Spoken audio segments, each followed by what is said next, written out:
This is St. Louis Cardinals baseball. Let's play two, and that's what we have this afternoon from Busch Stadium in St. Louis. Game number 1 of 2 on Bally Sports, the New York Mets and the St. Louis Cardinals.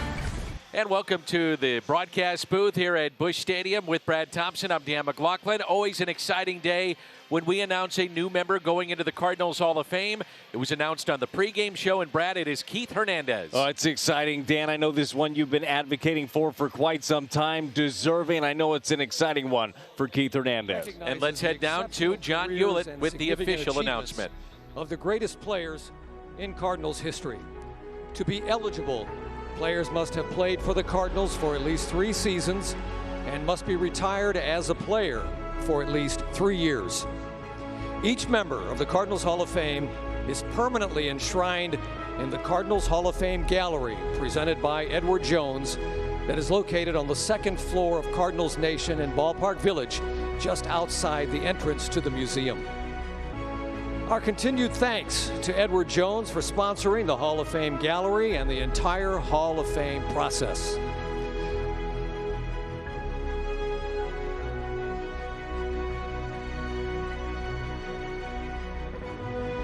This is the 8th induction class since the team dedicated the Cardinals Hall of Fame with an inaugural class on opening day in 2014. Joining us today to help reveal the 2021 induction class is a current member of the Cardinals Hall of Fame.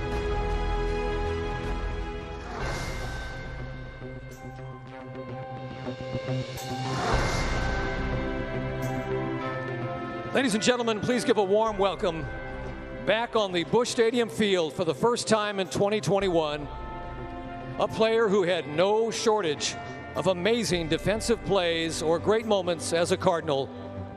Please welcome a 2006 World Series champion, Jim Edmonds.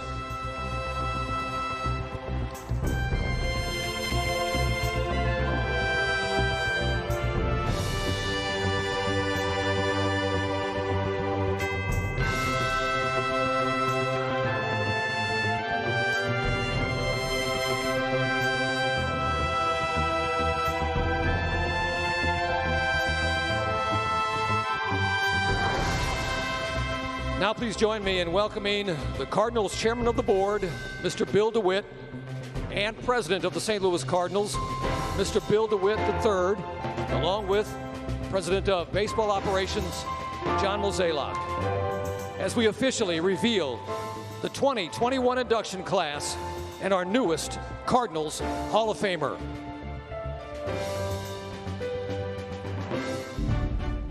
Thank you.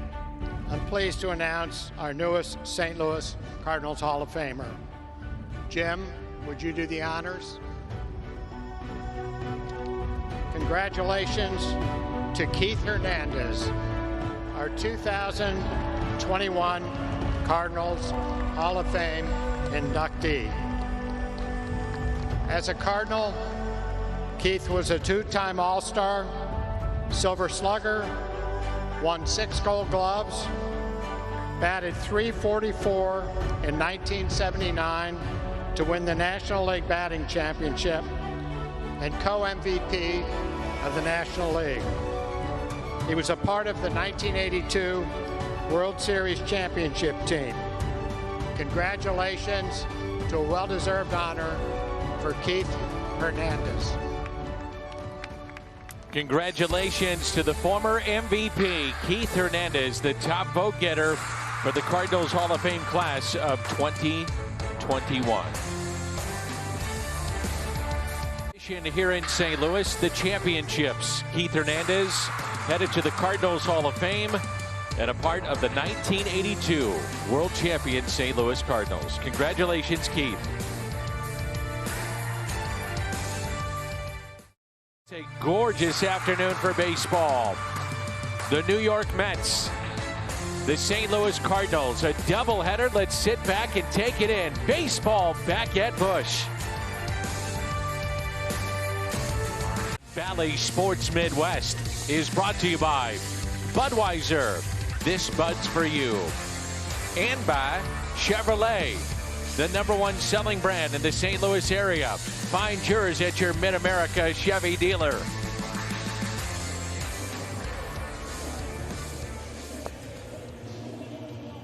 Mets and Cardinals playing in Game 2 of the 4-game series. Game 1 of a doubleheader.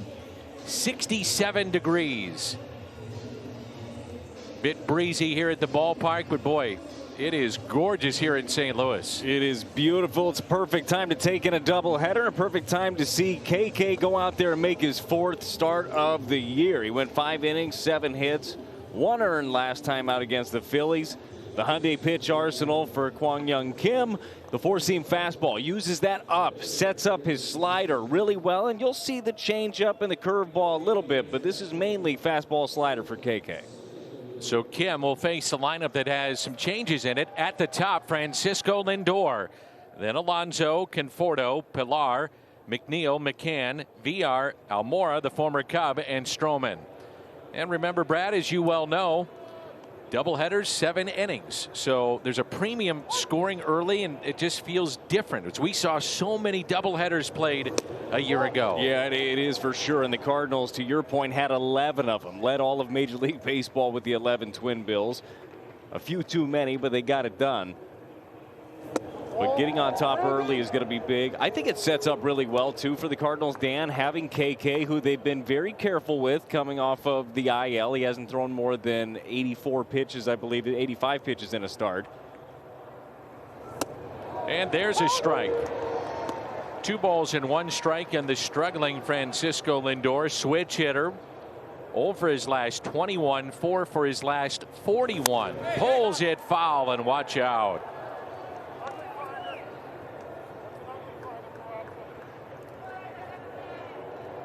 Two and 2. Mets, after Game 1, also shuffled up their coaching staff. Dismissed their hitting coach, Chili Davis, and assistant hitting coach, Tom Slater, and that was after Monday's loss. Hugh Quattlebaum, new hitting coach, Kevin Howard serving as the assistant. Got Francisco Lindor out in front, popped up right side, catch made by Paul Goldschmidt for the first out. Around the Horn is presented by Dobbs Tire and Auto Centers. O'Neill in left, Bader in center, Dylan Carlson is in right. Arenado, DeYoung, Edman, Goldschmidt on the infield. Kisner is behind the plate.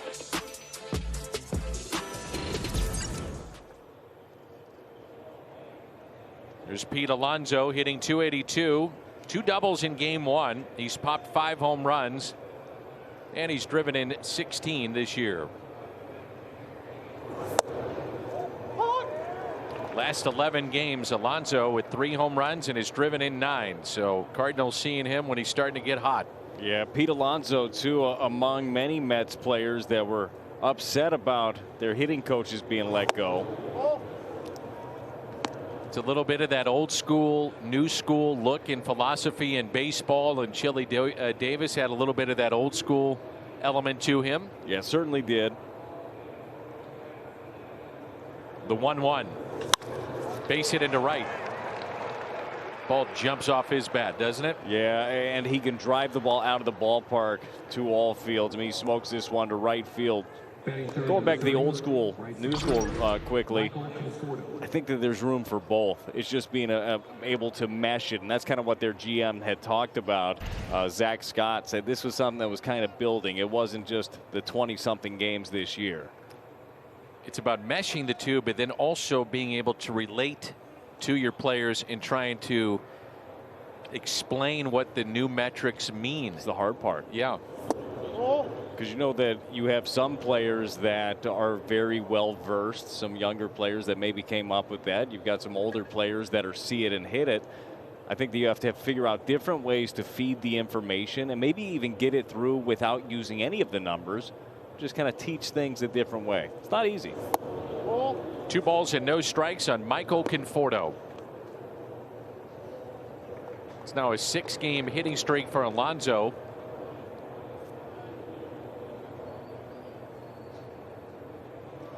Average exit velocity, by the way, for Pete Alonso is 96.6 miles per hour.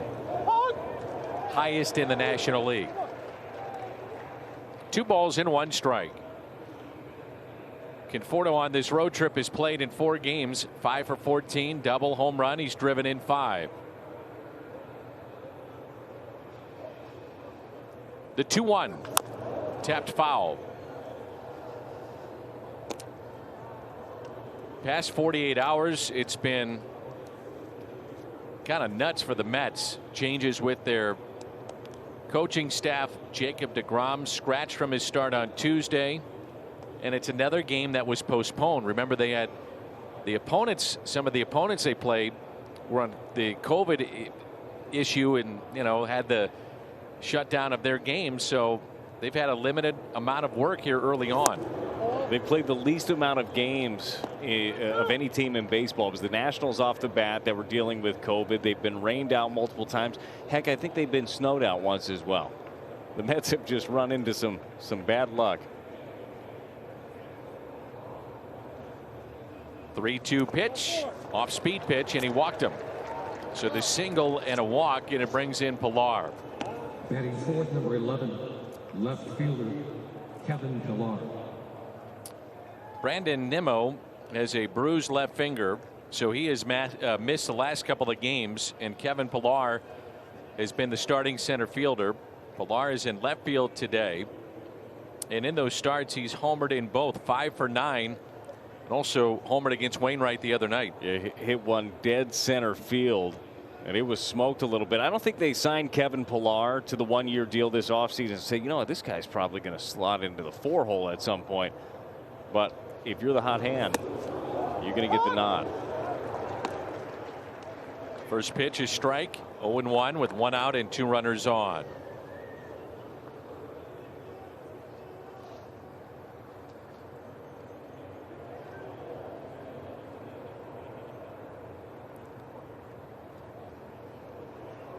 One pitch by Kim.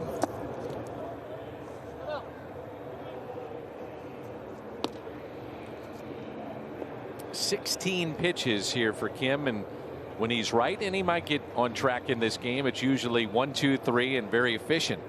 It's kind of been the thing this year. He's only walked 1 batter, but he's had a lot of deeper counts. He's getting ahead, but then letting the opposition kind of get back into these counts.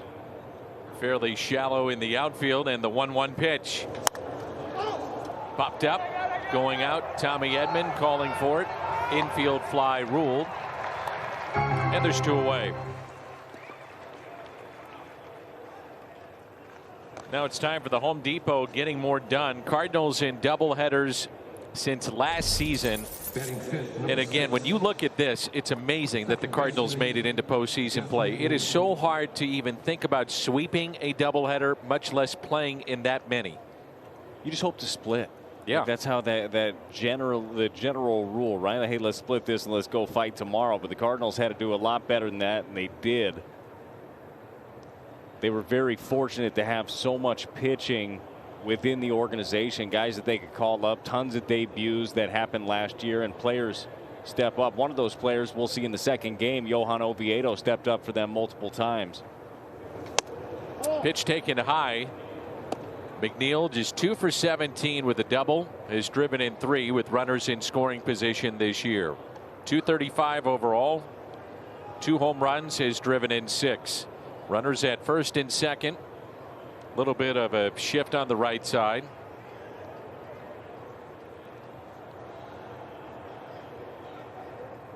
The 1-0. Ground ball. Tommy Edman, he's there. And the Mets will strand a pair.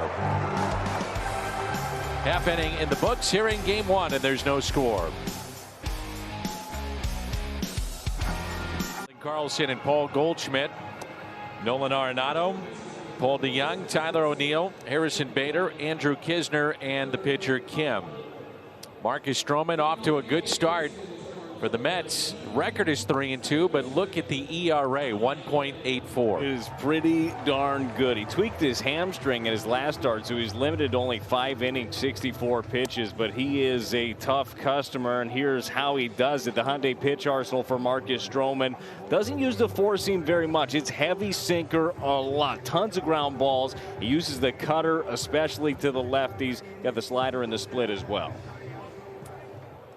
So Tommy Edman leads it off for the St. Louis Cardinals. And Tommy has had a fabulous start to his year. One of the best in baseball. Switch hitter so far to start 2021 with 35 total hits, tied for the National League lead.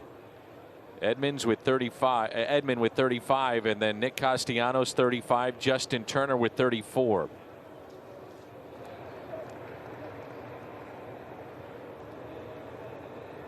Shift on the right side, and the first pitch is taken for a ball.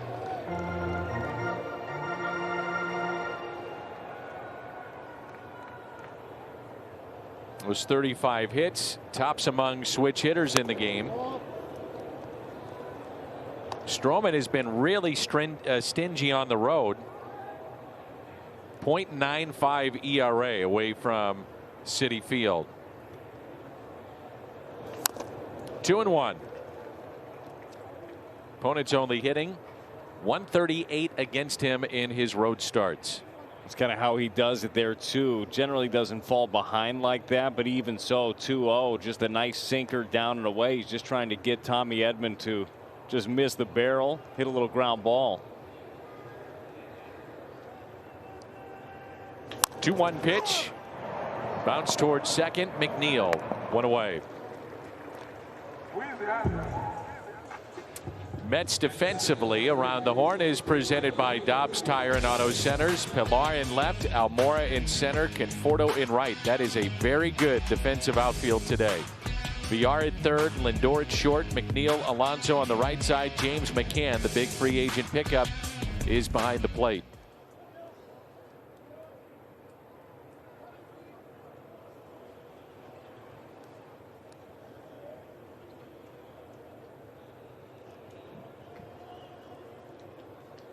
Here's Dylan Carlson.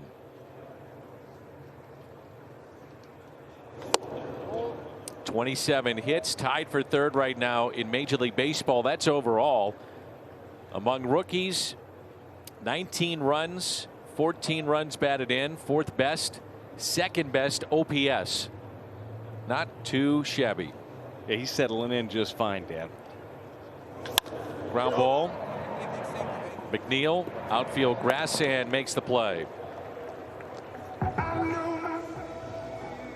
Take a look at Brad Thompson's Toyota key to the game.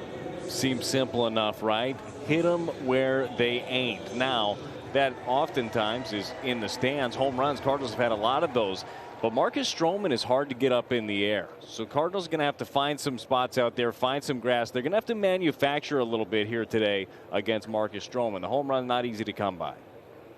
Goldschmidt is 1 for 3 in his career against this right-hander. And he smokes it. 1-0 Cardinals. Oh my! He almost broke the sign in left field. You can hear that up here. Oh my goodness, a frozen rope to left. You better cover up in Big Mac land.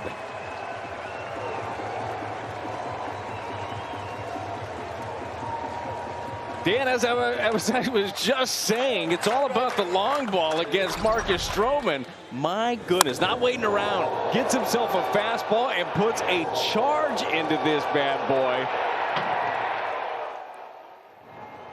He's going to be buying a new sign. Put a hole in it. Wow. Oh, man. 1-0 Cardinals on the solo home run for Paul Goldschmidt. That does fall into the category of hit them where they ain't. Yeah. You're not going to get that one. No, not deserved. Here's Arenado. Hits it down the right field line. May drop fair. It does. Arenado thinking 2. Conforto misplayed it. Arenado had stopped. He wasn't sure if he was going to go, and then went back to the bag at first. Batting fifth, number 11, shortstop, Paul DeYoung. Very nice job by Nolan, just going down and getting this thing. And he does a little that hit him where they aim this, that good cutter right off the end of the plate, right off the plate. And Nolan catches it off the bat and gets something going again. Here's that misplay by Conforto, as you mentioned, really good outfield, but you got to be sure, you got to be really committed there. Can't expect him to do that. Here's Paul DeYoung.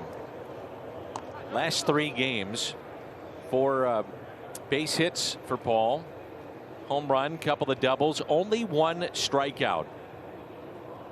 April did not have a double. He's got 2 here in May.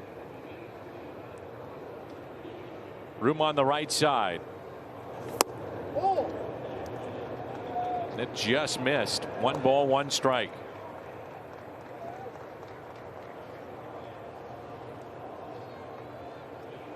It's good news for the Cardinals if that thing is not a strike today. Hit out of play, 2 strikes. And the reason being, of course, well, sinker ballers live down there, and he's going to be, Marcus Stroman is going to try to pepper the bottom of the zone, get some swings down there to get some ground balls. But if he's not getting the call, he's going to have to elevate a little bit. And when you do that, then you get shots off of Big Mac land. Exit velocity on the Goldschmidt home run was 109 miles per hour. I thought 200. It was close. Hit down the right field line. That is slicing and out of play. So Goldschmidt now with 4 home runs. He's driven in 16. Good to see him actually smiling. Got to wonder if this has been a week where maybe he takes off. Sunday had the day off. Yesterday a rain out for a guy that many times will play 155 to 160, maybe 162. We'll see.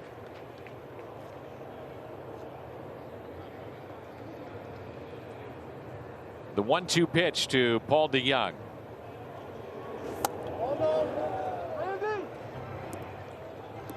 Two and two. I think last night did serve as a nice little breather for a couple of these guys. You still get to the ballpark, you still get ready, and you still prepare, but you don't put the wear and tear of your body when you're going through the 17 straight.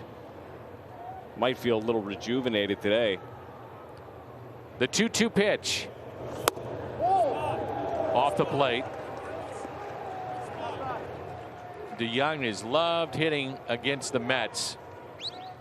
With 2 for 4 in the series opener. He's played in 21 career games against New York. 9 home runs, 11 doubles. .805 is slugging percentage against the Mets, highest all-time of any player. 3-2.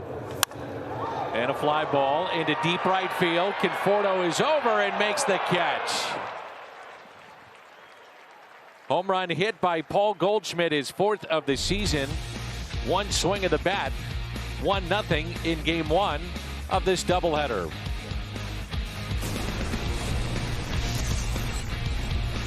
Cardinals, as we go to the second, looks can be deceiving when it comes to Tyler O'Neill.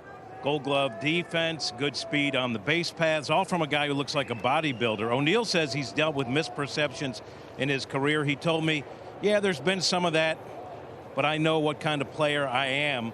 I know it's just a matter of time before I show what I can do. O'Neill says his goal is to be a complete player. He told me, I know I can be dynamic out there in a lot of different ways. I'm trying to show that this year. And Danny, since coming off the IL, O'Neill is 14 for 39, 4 homers, and he has showed what he could do.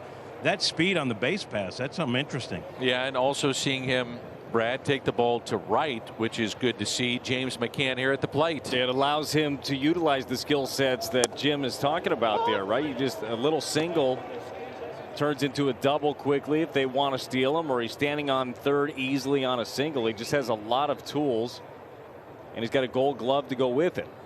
James McCann talking to our home plate umpire and saying, hey, make sure my guy gets that too.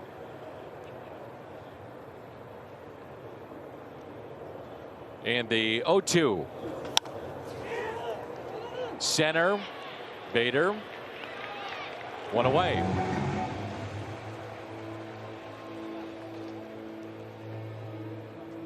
MLB Ballpark app will complete your next visit to Busch Stadium. Buy and manage game tickets, redeem offers, access exclusive content, and much more. Download the MLB Ballpark app today. And if you're coming down to the ballpark, everything is paperless, so you need that ballpark app. Have that on your phone. That's where you get your tickets. Come on in. I got to tell you, it's easier. It really is. It is. Doing the parking's all on it. Hit to short, backhanded, tough play. DeYoung, wow, what a play, and the pick on the other end. He robs VR.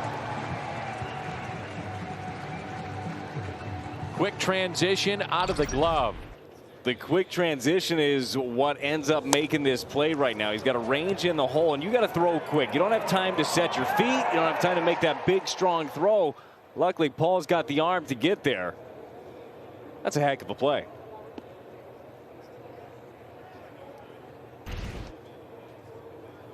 Albert Almora Jr. batting .215.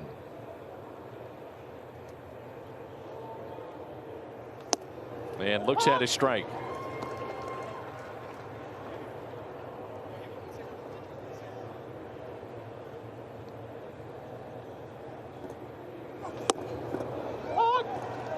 Nothing in 2.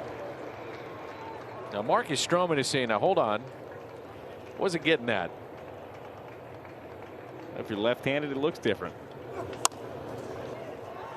Tommy Edman with Kim spinning around the mound. Makes a play. 1, 2, 3. Go the Mets.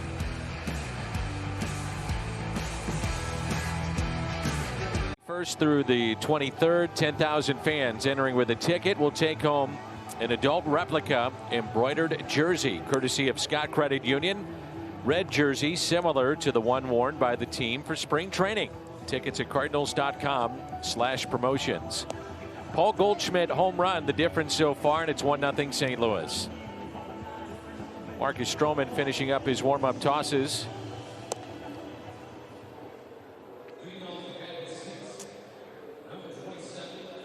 Only starters this year with 2 losses and a lower ERA than Stroman are his teammate Jacob deGrom, 2-2 with a .51 ERA, and Corbin Burns is 2-2, 1.53. How does that happen?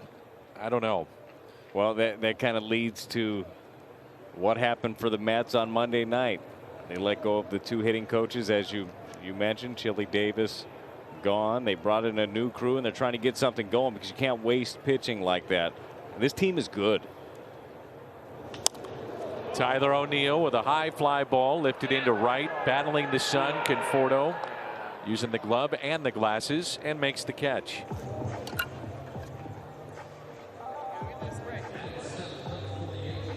It's been back-to-back games with a home run for Harrison Bader, and this was against a lefty on Monday. Got the Cardinals going.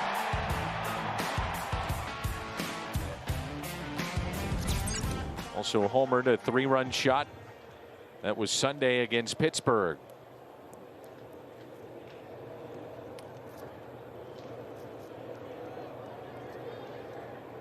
He had 4 home runs in 50 games last year, 2 home runs in 4 so far this year. Fouled back. Time for our Kia player profile, brought to you by your local Kia dealers. Look at that. Tyler O'Neill, the home run, 463. And then Bader at 450. I still don't agree with the O'Neill measurement. I'd put another probably 20 to 30 on that. Talking about the one over the weekend, right? Yes, sir. In Pittsburgh. Yeah, they said that one was 426. No. I say no on that. It went over both bullpens and into a garden that didn't even have anything planted in it because they didn't expect anybody to look. Probably right. 1-2 the count.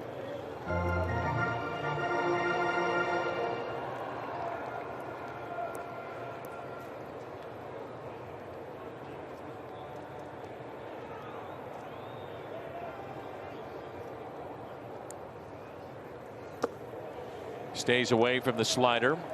Stroman offered to pitch in DeGrom's place last night before the postponement. Luis Rojas had instead opted for Miguel Castro, and then the game was rained out. Tough luck loser Friday. That was against the Phils. 2 unearned on a strikeout and a pass ball. Bader goes down to get it. Shallow center, and the catch is made by Almora. But as you mentioned earlier, had to be taken out of that game midway through with a leg issue, hamstring tightness. So we'll see if that is a factor at all here to this afternoon. There's Kisner, 227 the average, no homers. He's driven in 1. We were talking with Mike Schilt the other day. Yachty is progressing very nicely. Minor league season has fired up. Cardinals don't anticipate him going and making a rehab assignment. Line out to Almora. Cardinals go in order. And we head to the third. 1-0.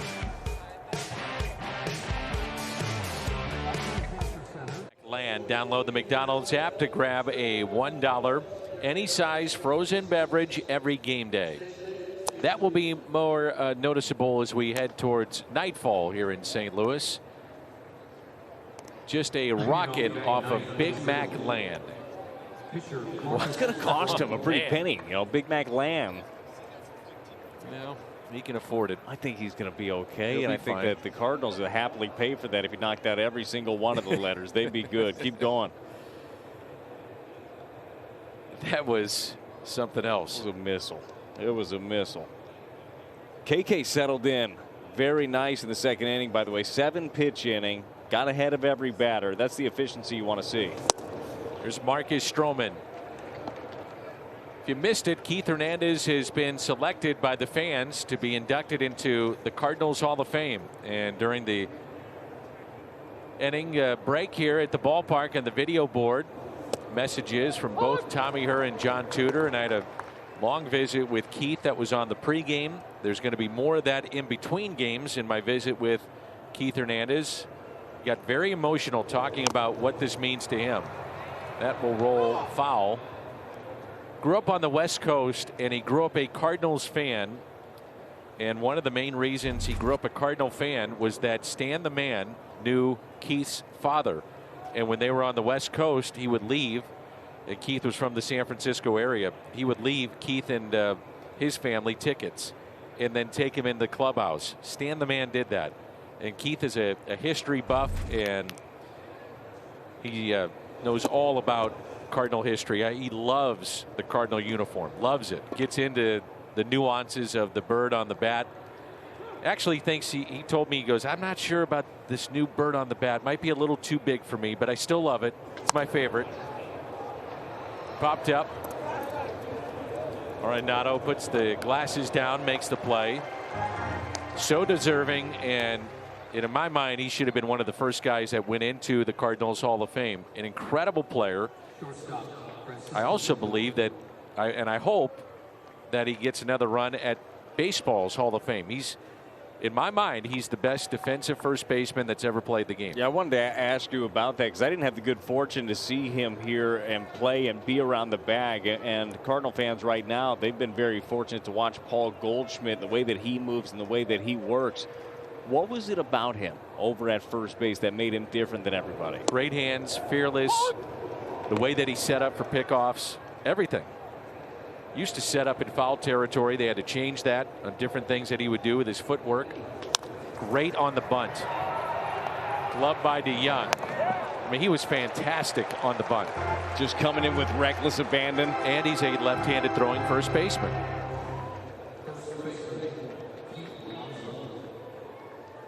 And also one heck of a hitter. Won a batting title, hit .344, and won the MVP.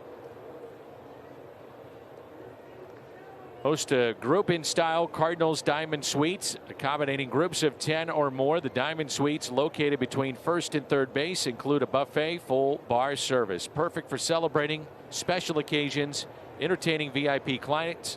And for more information, visit cardinals.com/suites. Shadows becoming a factor at the plate. It's a tough sun field in right. But I asked him too. I said, what's it mean to go in with your teammate just to your right, Tommy Herr? And he said, that is special. He said, now Tommy, better part of his career, hit in front of him. So, you know, there's the connection of the lineup, but then also what you had was in '82, an incredible defense on the turf of Busch Stadium too. Hernandez at first, Tommy Herr, Ozzie Smith, and Ken Oberkfell. Great, great players. Congratulations, Keith Hernandez.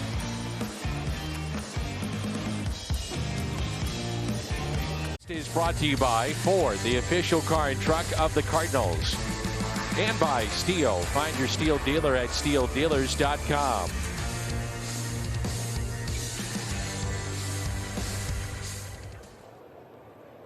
Just to finish up, a few thoughts on Keith Hernandez. We move to the third. It'll be Kim, then the top of the lineup. I asked Keith, I said, when you found out, we visited a couple of days ago before he got the, or after he got the phone call from Mr. DeWitt, I said, who did you call? You know, you're supposed to keep it quiet. They don't want it out so we can make the announcement. He said, hey, one of the first guys I called is the best shortstop that ever played. He said, I had to call Ozzie Smith. And he said it was an emotional phone call. And this whole experience for him has been extremely emotional as he has come full circle back to the Cardinal family. And it was a trade that not many fans wanted to see, with a great player going to New York. And then the Mets became the hated Mets, the pond scum, as they were affectionately referred to. And I said to Keith, I said, you know, you go to New York, and at that time you're kind of thinking, New York. And he said, yeah. And then I saw Dwight Gooden, and I thought, well, we got a shot. He said we had some pretty good young pitching coming up. And but again, I mean, you look at that infield in St. Louis, best shortstop ever, best first baseman maybe ever defensively. Tommy Herr was magnificent. Ken Oberkfell was very good. You had Lonnie Smith in left field. And Keith made a point in our conversation. He said, you know, a lot of people, they called him skates. He would have some adventures out there. He said, man, that big outfield, he could handle it. That's hit to Pilar in left. You had Willie McGee emerging in 1982. Ozzie took him under his wing, but we know about the greatness of Willie. George Hendrick in right, Darrell Porter behind the plate. And the sweet swing of number 37, Keith Hernandez, now headed to the St. Louis Cardinals Hall of Fame. Great player. That is special, and I love him talking about calling Ozzie Smith, because once you play on a team with somebody, you're brothers anyhow. Like, that's just kind of how it works. But then to get enshrined into the Cardinals Hall of Fame, that goes to another level. Like, you know, they get to wear the jackets together, and it's kind of like being part of the team again. Excited for Keith. I know that you've been lobbying for him and advocating for him for years about him getting into the Hall of Fame, and he should. Not to say everybody that's in there is deserving. That's the crazy thing about this organization overall, is anybody that was on that ballot. If you look at me, Steve Carlton was on the ballot. You had Matty Moe, Edgar Renteria.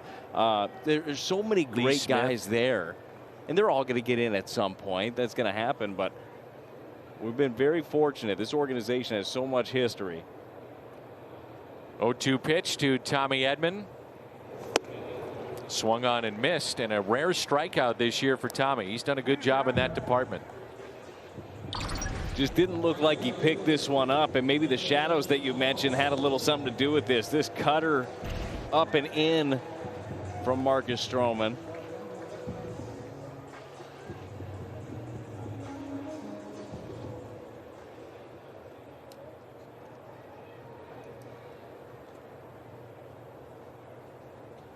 And we'll have an official ceremony this year, one way or another, to officially put those red jackets on. Tommy Herr, John Tudor, Keith Hernandez.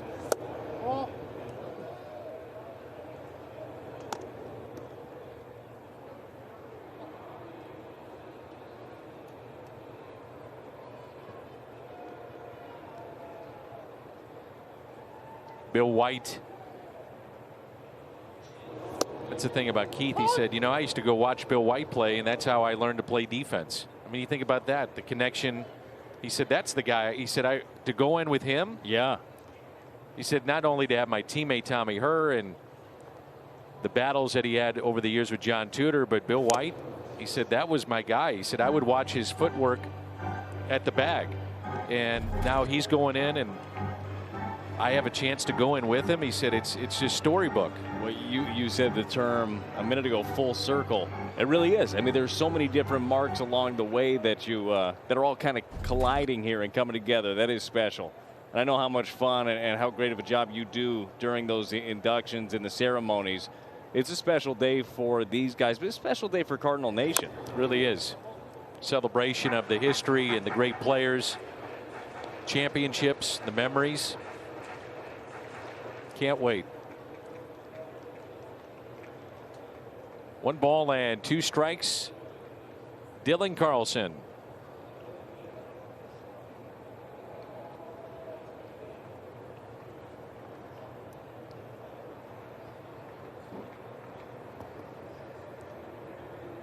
Dylan grounded to second his first time up, and the 1-2 pitch.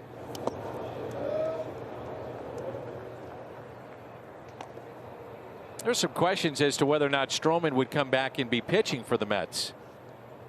Opted out of last year, got enough time that he became a free agent, and qualifying offer was made, and he said, yeah, I'll take it. Like the direction of where the Mets are going. He seemed to really like the new ownership. Yep. Steve Cohen, as soon as he took over, kind of talked about the respect that he had for Cohen and the way that he's going about it. New York guy, native. Yeah. And not afraid to spend some cash, because they went out and made some splashes in the offseason. As you mentioned, there were a couple of guys that they didn't land but were on. Trevor Bauer, JT Realmuto, they were in on all these guys. 2-2 the count.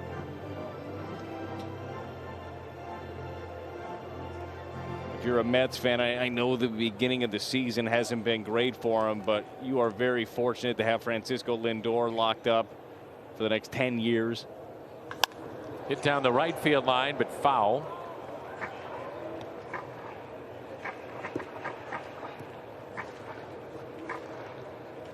And Steve Cohen came out and made a pretty bold statement. He said, yeah, within 3 to 5 years, we need to win a championship, and we should. That was incredibly bold. Yeah. And I'm still not sure, because we've seen teams try to go out there and pay for championships before. It's not quite that easy, but you like the fact that he's out there wanting to be competitive. Especially in that market, there's no reason not to.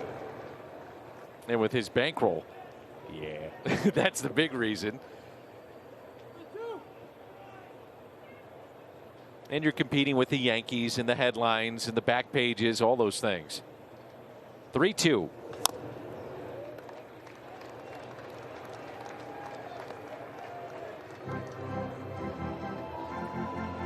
Tenth pitch of the at-bat coming up.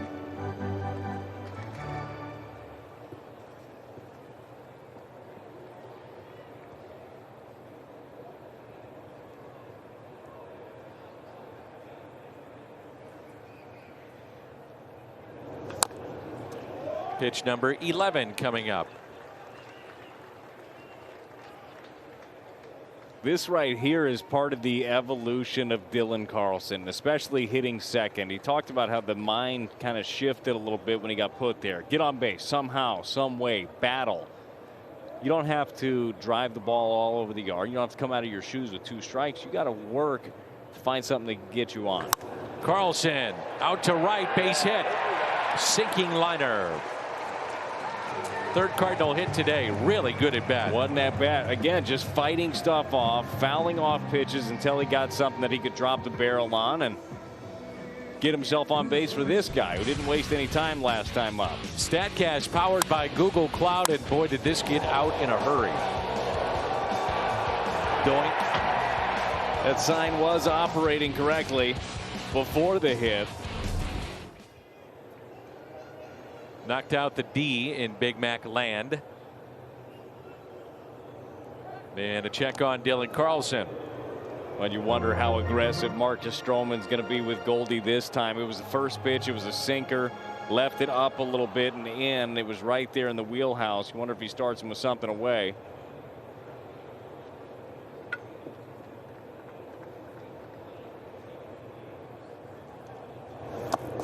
Dylan Carlson, by the way, entered today's game 6th in the National League. Pitches per plate appearance, and had a very lengthy at bat and turns that into a base hit.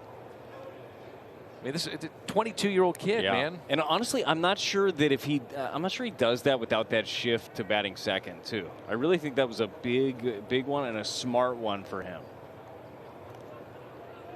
Here's a 1-0 pitch.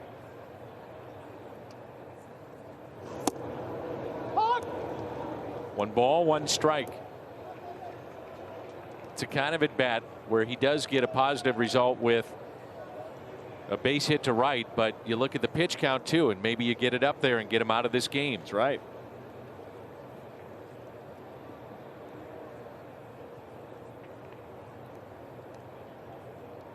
Here's a 1-1. Goldie, a little flare into shallow right. This is going to drop. Carlson will wind up at third. As my partner said, hit them where they ain't. A perfect example of it. It was a good sinker in by Stroman, and Goldie's just so strong he's able to get it out there a little bit. Infield is shifted over for him on the pull side and finds himself some grass.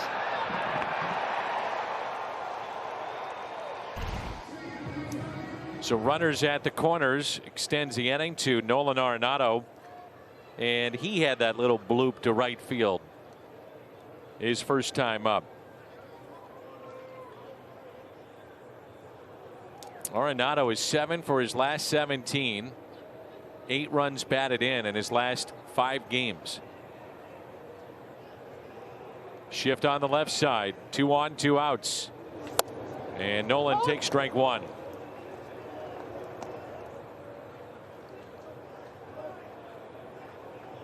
It was another 3-run homer hit by the Cardinals the other night. They've been getting plenty of those. The 0-1. Base hit into center.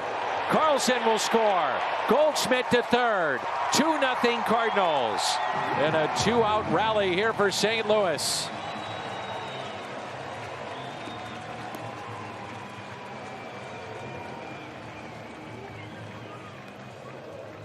You know, with Marcus Stroman on the mound, you know, you set your sights down. That's where he likes to live, especially against the right-handers. This is another sinker, bottom of the zone. That swing is beautiful. The head down the entire time through contact, the high finish, and just it's a laser into center. Yeah, you had said something there that sticks with me, and that we noticed right away in spring training, how he tracks the ball even on a pitch that he takes, but how he just, his head is on it. Stays right there. Yep. That part of the swing too, the head down, barrel to, you know, barrel on ball, seeing it, that's very reminiscent of his good buddy Matt Holliday. Those guys, like, your setup, the beginning of the swing is different. That part, contact, is very similar. Cardinals a 3-run homer, a grand slam in 5 consecutive games. 1 ball, 1 strike. Here's DeYoung, sent one to the track and right his first time up. Cardinals scored in the first on the Goldschmidt home run, have added another one here in the third.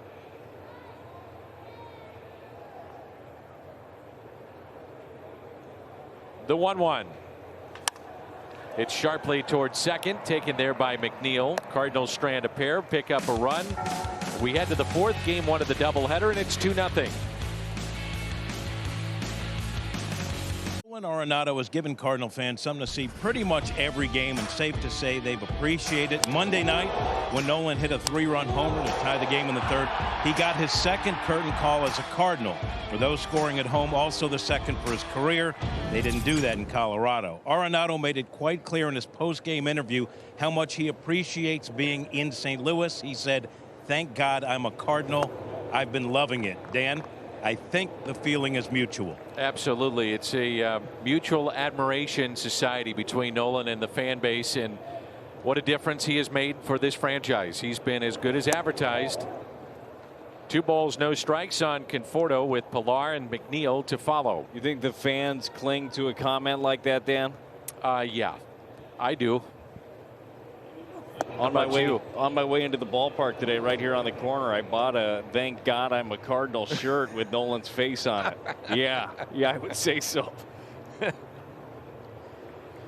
Here's a 3-0 pitch, and he walked him. Well, a little baseball history in Seattle today. After the leadoff walk by Kim, John Means for the O's and a no-hitter. He is really good, by the way. He is very good, having a monster year. This puts a nice little bow on what he's done so far. First no-hitter in 30 years for the Orioles. Here's Pilar, and the first pitch is strike. I'd say the Cardinals are about due for one of those bad boys. I would agree. Jose Jimenez, Bud Smith, and then Michael Walker was so close against the Nationals. Broken up by Ryan Zimmerman on a ball that just got out of his reach. Tiny chopper right over him. Cardinals were no hit against these Mets. Allegedly. No replay at that time. Out to left. Arenado won't get there. Drops in for a hit. He slides for it. Throws behind the runner, and the first 2 have reached. That was the Johan Santana no-hitter in the first in Mets franchise history, and it happened against the Cardinals. Carlos Beltran pulled a ball down the line. Replay showed it was fair, but ruled foul ball, and Santana had himself a no-hitter.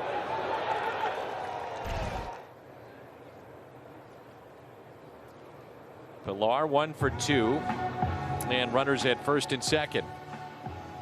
And the Padres got their first no-hitter earlier this season. Joe Musgrove. While we have a moment, one of our favorites, take it away, Ryan Kelly, the home loan expert. Baseball's back, and we couldn't be more excited. Mortgage interest rates are on the rise, but we're still locking rates in the 2s. Start saving now and apply online. TheHomeLoanExpert.com.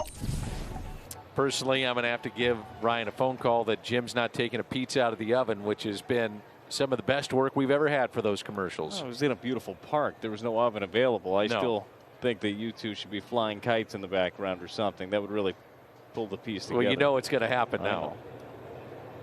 Ryan Kelly doing a great amount of work charitably here in St. Louis as well. So thank you to Ryan Kelly for all his support.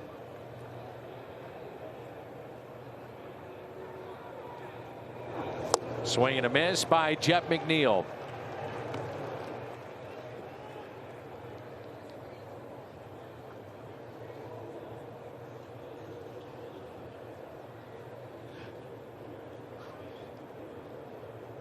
McNeil grounded to second his first time up. He's 0 for 1. We're in the 4th of what will be a 7-inning game. Game 1 of a doubleheader. And he did go. 0-2. Saw Madison Bumgarner pitch no-hit baseball in 7 innings against the Braves, and that was game 2 of the doubleheader, I believe. And it was not ruled a no-hitter. I don't necessarily agree with that. These are the rules. He did what the allotment of outs he was supposed to get, and he got it. Damn, that's a no-hitter. I don't see any way around it. If you want to explain it, like when you're going through, it's like, oh, this guy threw a no-hitter. Musgrove and Means and you know, Mad Bum. His was 7 innings. Like, if you want to put a disclaimer at the end of it, go ahead. That's on you. But that's what he had to work with. I'm with you. That day, the Braves in the 2 games had 1 hit total in 14 innings. That lineup with 1 hit. That's a tough day. Yes, it is. And great pitching. 1-2 pitch. Fouled back.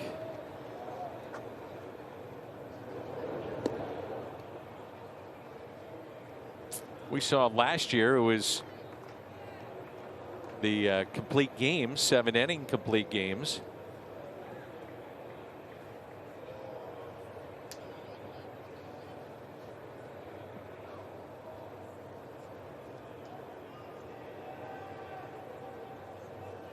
Yeah, that makes little sense, right? You get the CG for it, but not a no-hitter.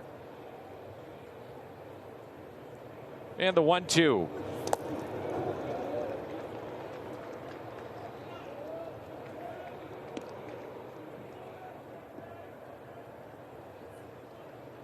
I was watching that day with the great Jeff Francoeur and Chip Carey calling that a particular game. Yeah. Oh, they were bringing it to the fans of the Atlanta Braves. Were they ever? That's a good keeping the team. excitement with that one hit that they had. Wow. That's why they're the best in the business. You have to, right? You keep it going. They're fun to listen to, fun to watch. Well, one of them is. Great to hear Chip. Whoa. The Frenchie shot? It is. Well, he gives me shots all the time, so I'm playfully giving him back. Yeah, but his probably aren't live on air. That's true. You are Johnny Topper, though.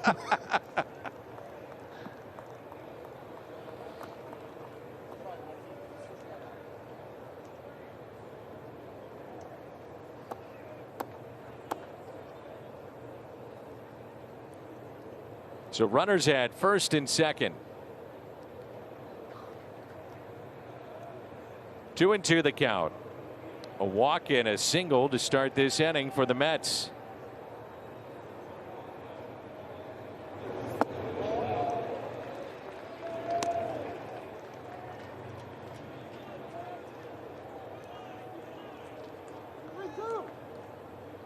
Shadows now near the pitcher's mound and peeking through the sunshine at the batter's box.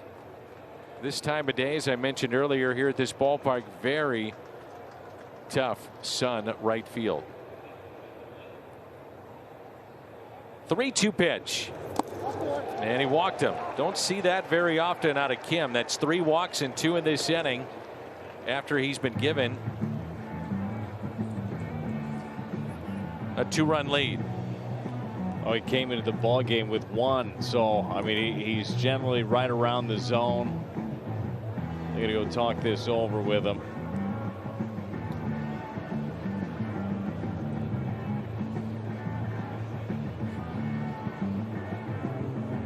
So I got to wonder if this is considered a second visit. So the interpreter goes out if everyone goes out. And I'm not sure if that's considered with the interpreter going out as a way to communicate, but considered a visit from the dugout. Yeah, I did find it curious when the interpreter went out the first time for the meeting with Kisner in the infield. And I just figured I hadn't noticed that before, but that's exactly what they're talking over here. Say, no, look, he's an extension of your coaching staff at this point.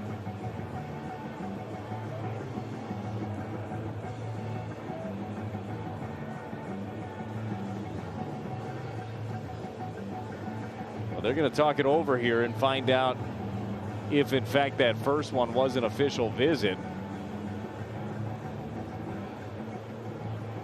No one throwing in the Cardinals' pen. The bases will be loaded. And nobody out for James McCann. I'm not sure.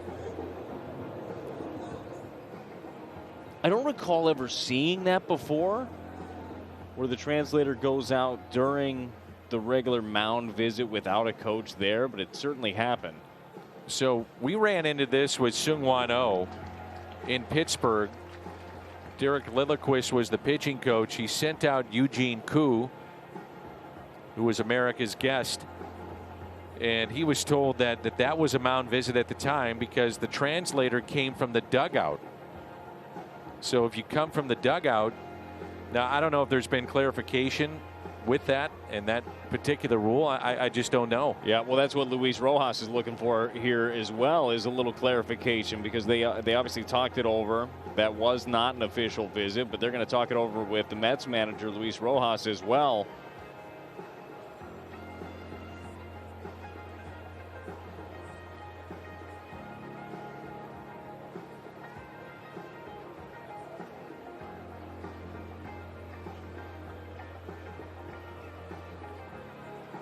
You know, and I can see from the opposition side telling the interpreter, if you're Mike Schilt or Mike Maddox, saying, hey, tell him to do this instead of just going out there to help translate among the infielders.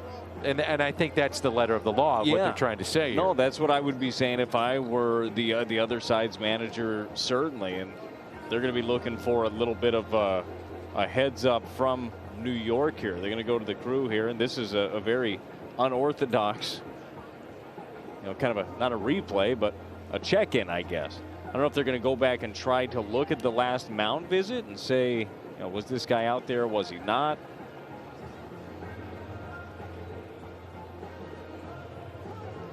But it is a significant, if I'm Luis Rojas, I'm doing the exact same thing, because if you can get their starter out of there or not allow him to have this second conversation, then what are you going to do? It comes down to a competitive advantage, right, Dan? Absolutely.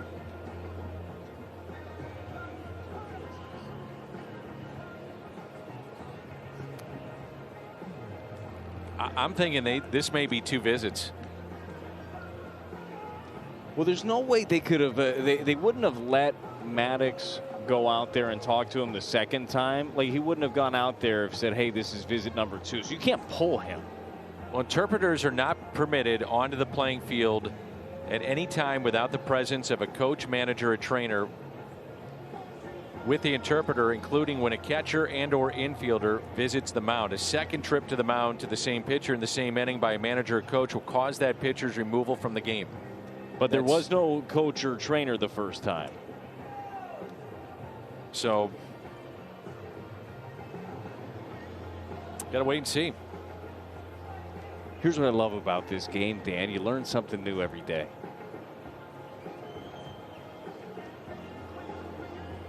And so are the umpires and everybody in New York who wasn't expecting this call.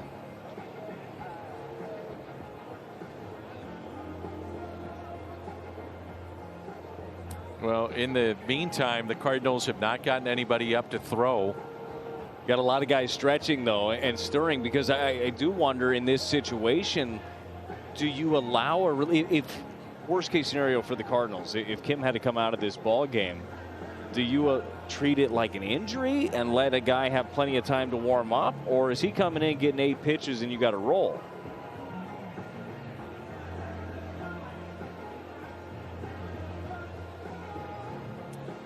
So Ryan Helsley has grabbed a baseball. The bases are loaded. Kim just standing on the mound.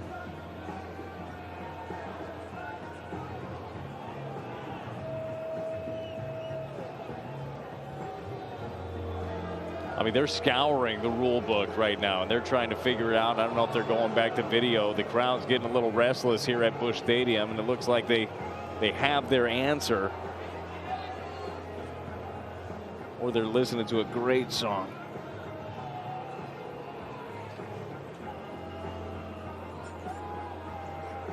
It's good bass in those headphones.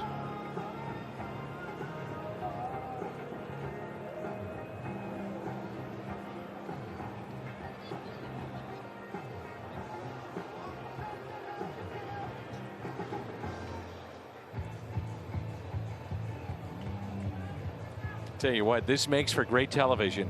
It certainly does. Well, and you can tell what the call is. He's explained it to Luis Rojas. So KK is going to be good to go. That's only going to count as 1 visit. I'm guessing that we might hear from a pool reporter with the umpires. I can't wait. Yeah, crew chief Mark Carlson, I'm guessing, is going to have to explain this one after the game. All right, so the bases are loaded, and here we go. James McCann.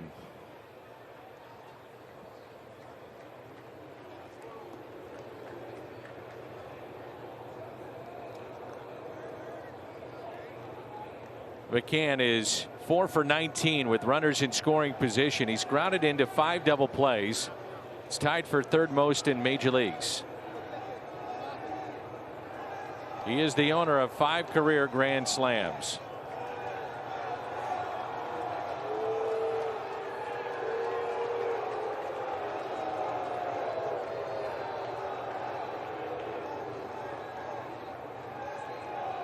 So not considered a coach's visit. And the first pitch is taken for a ball. Either it's not considered a coach's visit or it is supposed to be, but the crew messed it up. We'll find out either way. KK's in a little bit of a bind here as he falls behind McCann 1-0.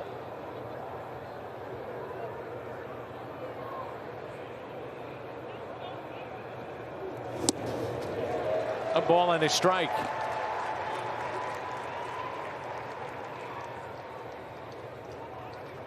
Inning started with a walk to Conforto. Pilar, the base hit into shallow left. A walk to McNeil. Bases full of Mets. Cardinals leading 2-0. Infield is back. And that strike two as Kisner is down.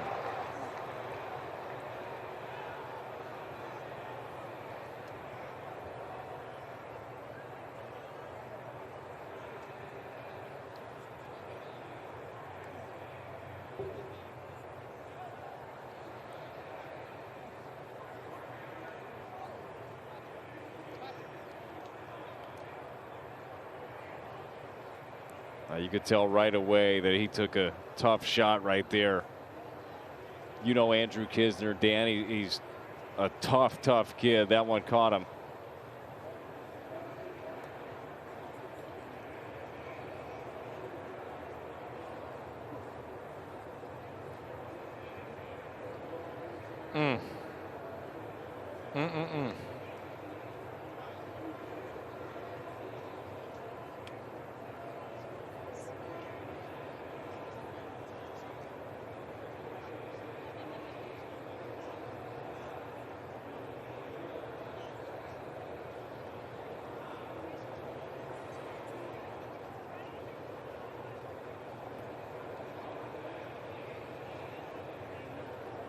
Well, first and foremost, you got to make sure that Kisner's okay. They're having a conversation. He's shaking it off right now. And then second, KK now in this inning has had to have a few longer delays than you're used to having. Oh.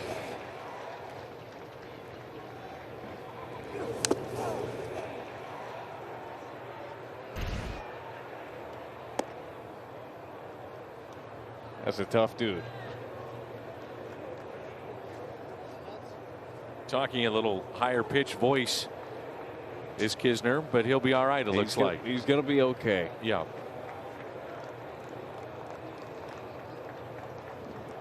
I would have just quit baseball right there. It was a good run.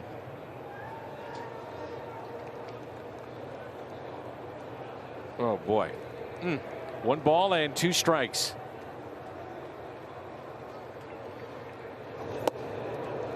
Little bit low.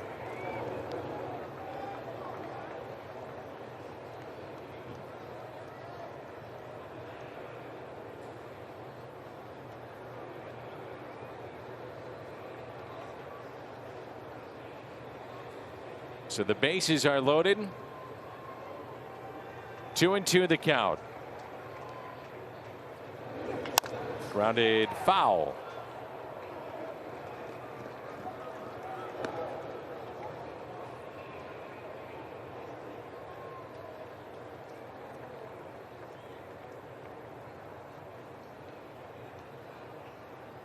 See if KK can bury a slider here. Give McCann to swing over, then get your ground ball again off the bat of VR. Bit of a magic act, but we've seen Kim be able to get out of some jams before.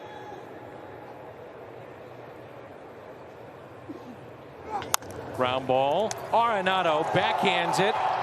Everybody safe. A run will score. Cardinals are going to want to review this. Arenado initially and immediately pointed towards the dugout. Take a look. Did he get a force play here? Absolutely. Ooh, yeah, he sure did. Yeah, kept his foot on the bag. That bounce came up, caught him right in the heel, but he's absolutely on the bag there.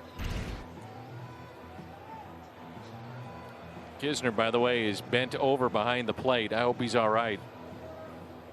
He shook up. Run does score. That makes it a 2-1 game.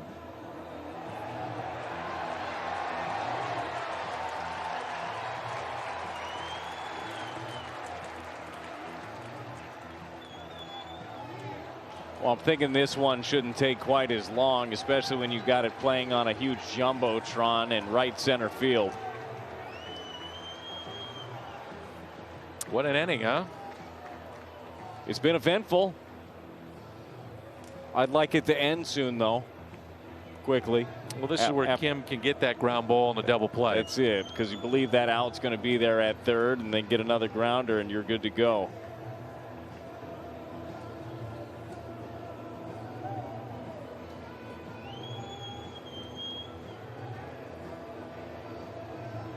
Ryan Elsley throwing with Cody Whitley in the Cardinals bullpen now.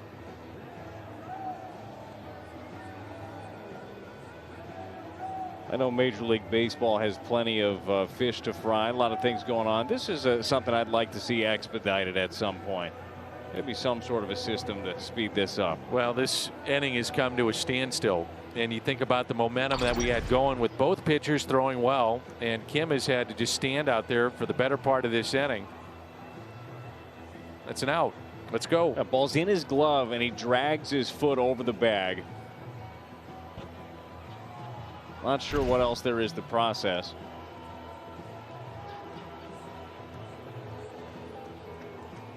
He might not have got to finish that same song he was listening to earlier, though, Dan. Got a big chorus.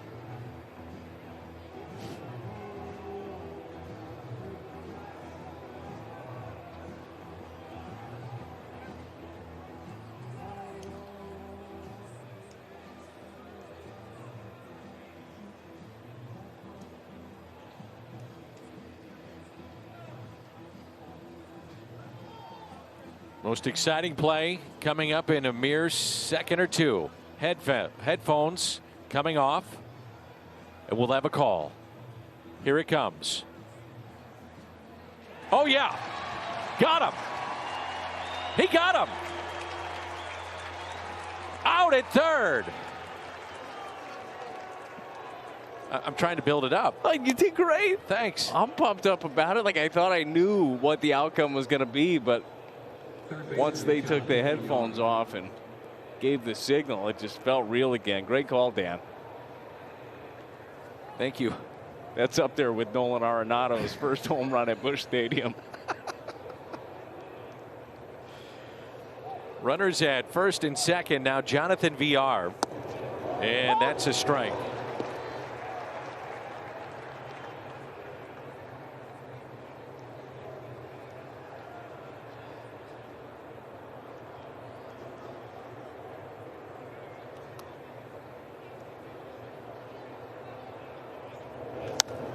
Hit out of play. So no balls and 2 strikes on Jonathan VR, the 7th place hitter. You know, if you're the Mets and you get to Stroman's spot, you almost in a 7-inning game have to think about pinch hitting. Just kind of depends on how you feel about your bullpen for game 2, because it was going to be a bullpen start anyhow. That's the other part of it, but you do have an extra man out there. Yep. Inside corner, and he struck him out. First strikeout for Kim. There have been 3 separate long stops to this inning, and KK is able to dot this pitch on the inner half. Gets the call, maybe just off the plate, but perfectly caught, perfectly placed there by KK. And all of a sudden, you got 2 outs. Finish this guy off. Now Mora over his last 7 with a walk and a couple of the strikeouts. Grounded out to second, back in the 2nd inning. Runners at first and second. Well, the inning was unfolding with the bases loaded, nobody out. Now he's 1 out away from really limiting the damage here.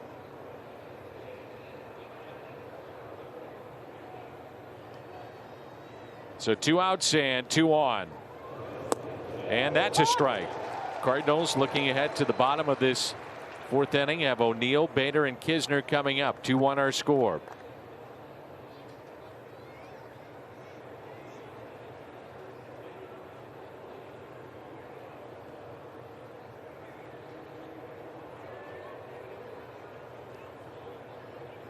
The 0-1 pitch. Now nothing in 2.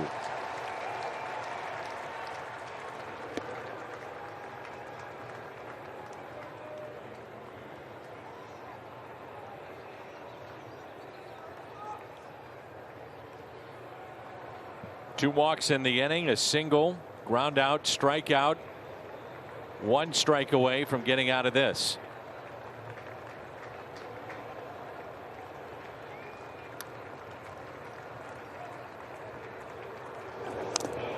Fouled back.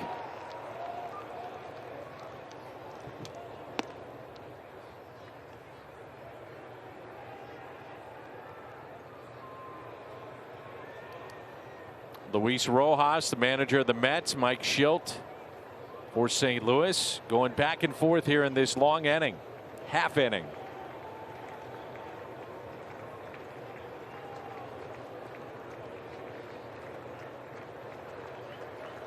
And the 0-2.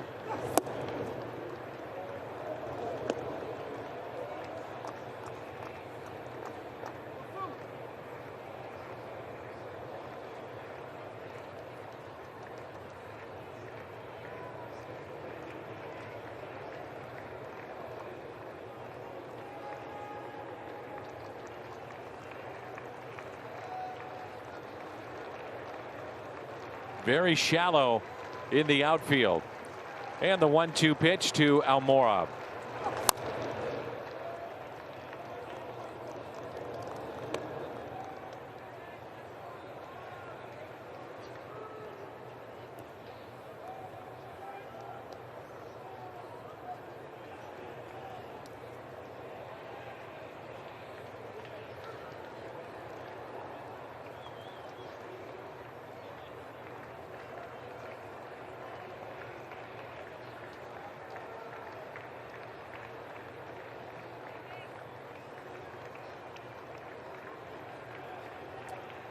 Another 1-2 pitch.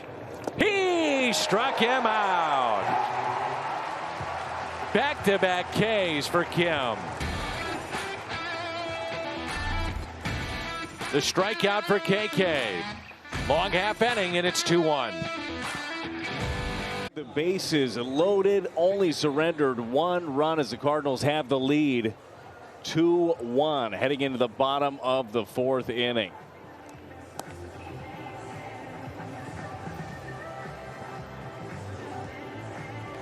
Take a look at our Budweiser What's on Tap in game number 2. Castro and Oviedo.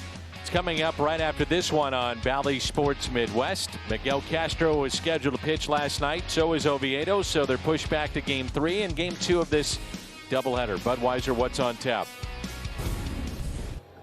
Yeah, I'm thinking about what transpired in that inning. Well, there's a lot, but in terms of the interpreter coming out, I'm not so sure they got that right. I don't think they did. I don't either.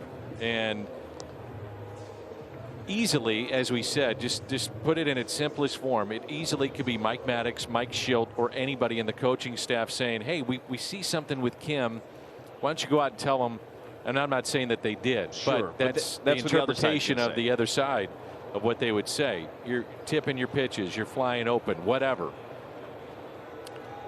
But the game continues and we move forward. Tyler O'Neill. And a strike.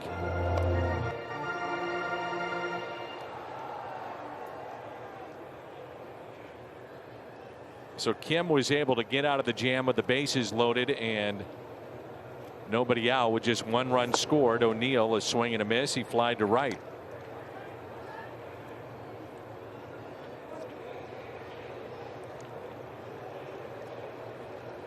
The shadows really a factor in the infield and for the pitcher and the hitter.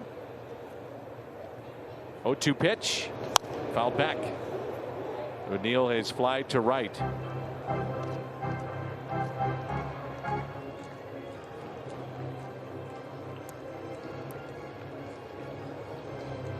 But that's why you stay around for the post-game show / pregame into Game 2 to hear from maybe that pool reporter or maybe someone to officially comment on the play. And if not, we'll hear about it on the post-game show after Game 2. I am certain of that. Certain. They'll break it down. Oh, you bet they will. And the 1-2 pitch to Tyler O'Neill. Just off the plate.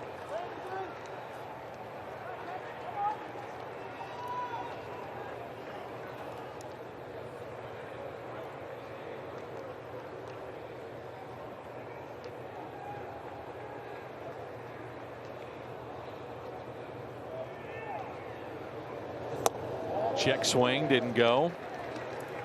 Full count on O'Neill in a 1-run game here in the bottom of the 4th. Well, the pitch before, you saw James McCann. I mean, he's definitely having some conversations today with home plate umpire Brendan Miller. Said the other side is getting that. We need it. 3-2 fought off and misplayed by Alonso. What was I saying about that Sun field? Well, you said the right field. Yeah. Difficult sun right now, and he went straight into defensive mode. Both hands up, just couldn't see it. He just threw that ball into the stands in frustration. Time was called, and he gave the fans a souvenir. And those sunglasses are in a good spot when you're dealing with that Sun field.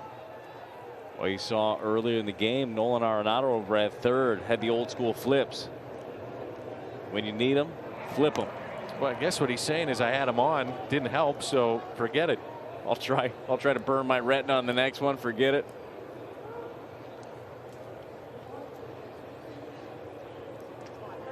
There's Bader, who flied to center first time up. All kinds of room on the right side. He just pushed a bunt that way. And he was thinking it. He'll do that occasionally, especially with the exaggerated shift. I think that right there is a weapon that Harrison Bader should have in his toolbox at any time and be able to break out. If the opportunity to drop one down is there, and we know that he can swing it. He's got doubles, got home runs, but he's got some wheels. And the 1-0. It's the exaggerated shift, not just a shift, the exaggerated shift as defined by Webster's. I don't have the newest edition of Webster's. Just go online. It's there. Okay. Readily available. Here's a 1-1 pitch. Third baseman VR playing in. And a check on Tyler O'Neill. O'Neill with 2 stolen bases this year. Neither team runs all that much, but then again, who does?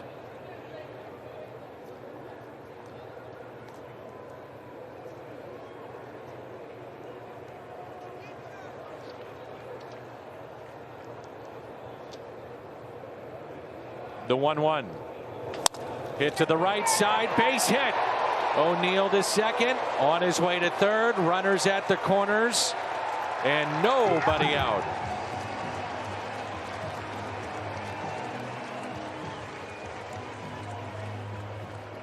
The key to the game earlier, Dan, hit them where they ain't or hit them in the sun. Either way, they work. But this one right here, it's a slider. Broke his back, covers, but you got that wide open right side. And Harrison does a good enough job of staying with it, putting the bat on the ball. See the big old smile. You got runners at first and third, and you're cooking now.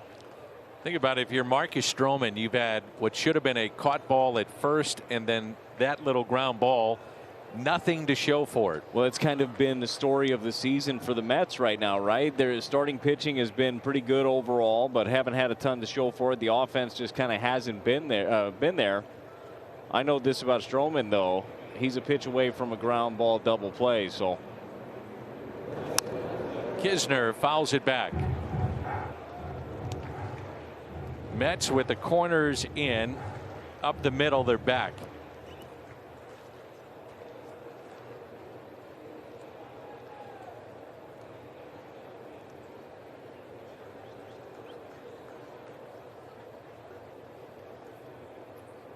You got a frustrated pitcher right now. Would you think about hit and run? Would you try to straight steal? Put some pressure on him. He got great speed down at third with Tyler O'Neill. The 0-1. Kisner pops it up. Back behind home plate and out of play. Well, you know this. If you run a straight steal and he can get a, Stroman has not been that quick to the plate. They probably end up walking Kisner. Then you have your decision to make when it comes to off the bench. You want to pull KK out. Shortened game, though. I'm okay with it. Yeah, easy decision there in a one-run ball game, bases loaded.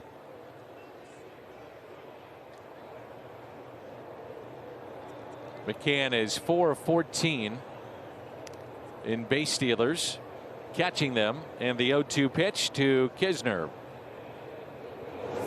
Got him. Second strikeout for Marcus Stroman.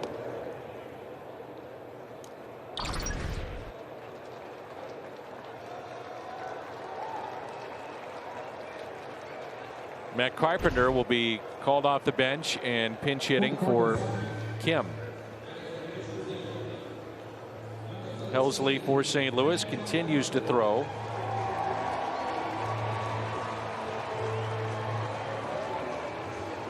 So here's the byproduct of playing in a 7-inning game. You lift your starter after 4 innings and you go for it here in the 4th with Matt Carpenter. Yeah, you believe that runs are going to be at a premium, so you take your shot now. And with a couple of long innings there for KK and just a really weird inning last time, you like the idea. I like the idea. Join us for a midweek series at Busch Stadium, May 18th and 19th. Cardinals and Pirates, and each day 10,000 fans entering with a ticket receive a Cardinals visor, and tickets are there for you at cardinals.com/promotions. Megan Eberhardt and her staff have done an incredible job with all the giveaways. There's a giveaway every single day here at the ballpark.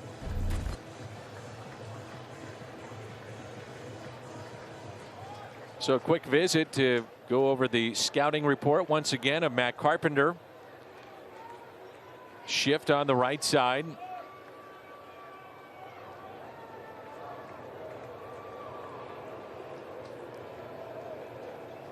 Cardinals with a 4-man bench. You know Marcus Stroman is going to try to get Matt Carpenter to roll over on one of these sinkers down and away. In ball 1.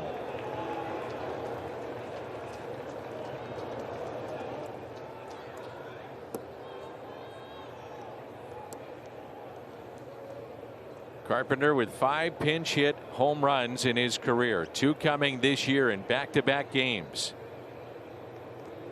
6th most in Cardinals history.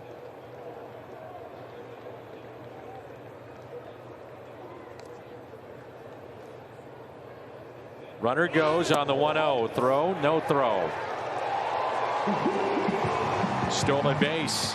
Harrison Bader, his 2nd of the year. Harrison got a really big jump on Stroman. Had a read on him and was there easily. By the way, the next Carpenter pinch hit home run would tie him with the late Chris Duncan, who was born today. We all miss Dunk. Yes, we do, for sure. One of my favorite people ever. Pulled foul. 2 balls and 1 strike. Infield in with the shift.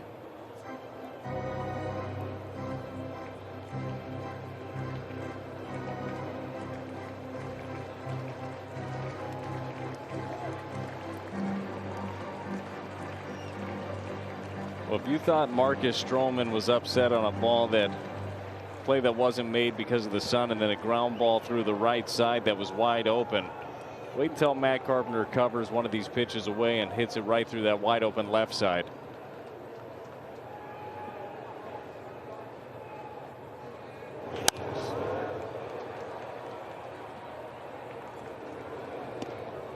2-2.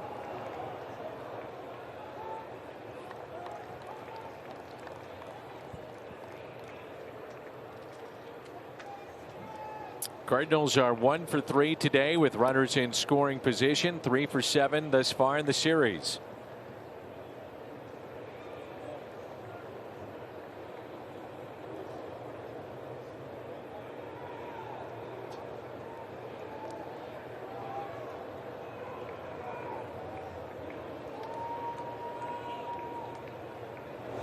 And a swing and a miss. So back-to-back Ks for Stroman.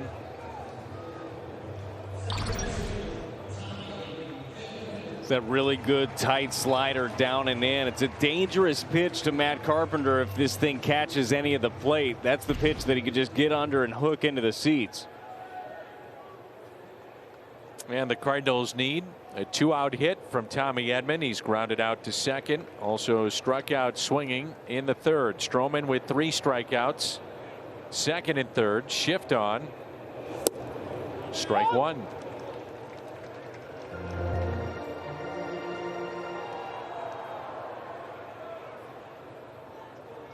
Gets a lot of ground balls.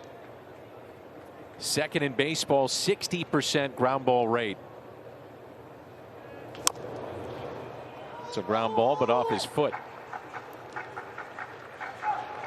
0-2. Mets will have Stroman's spot in the 5th, then Lindor and Alonso.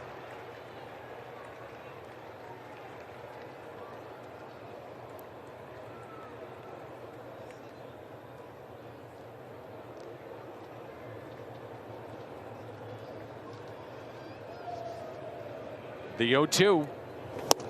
How about that? Stroman with 3 in a row after the Cardinals got runners at second and third.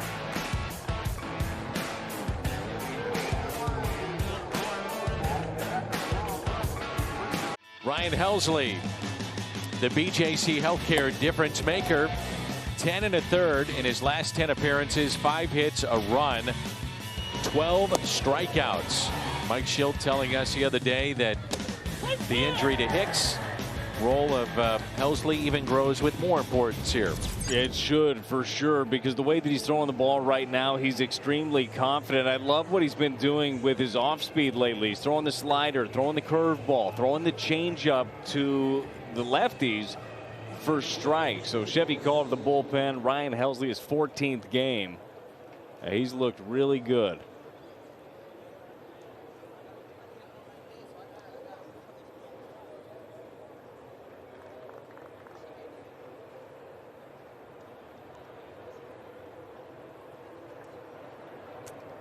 Interesting move here by the Mets, but as you've talked about, Brad, it's a 1-run game, but this is more about a decision of game 2 than it is really game 1. It is for sure. They've got a bullpen game lined up. The Cardinals are very fortunate to have Johan Oviedo, who can go deep into a ball game. The Mets just don't have that right now.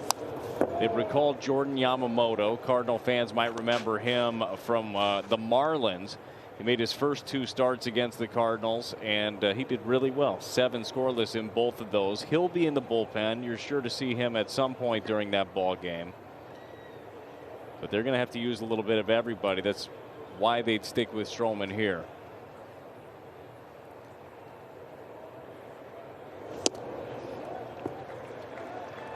One ball and 2 strikes. So Stroman here, then Lindor and Alonso. We're in the 5th, and again, these games go 7 innings. Game 1 of this doubleheader. The 1-2 struck him out.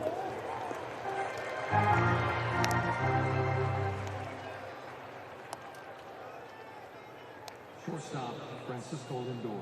May 7th, 8th, and 9th this weekend, the Cardinals host the Rockies. 10,000 fans take home a Cardinals purse courtesy of Coca-Cola and Quick Trip. Don't miss out on this popular item. Tickets at cardinals.com/promotions. Helsley, the strikeout of Stroman. Top of the lineup, Lindor. 0 for his last 23. He's popped out and grounded out. Shift on the right side. Back to Helsley. 2 outs.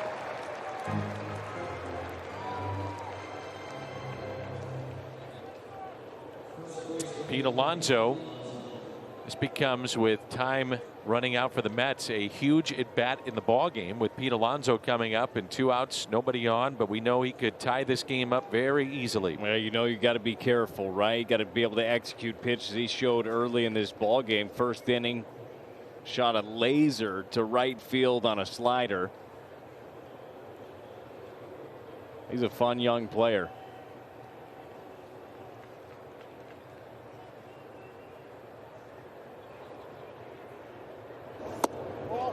Stays away, ball 1.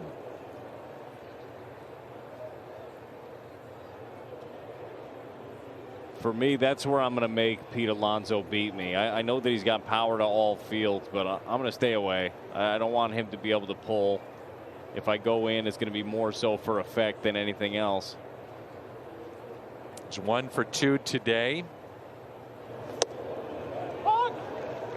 1 ball, 1 strike.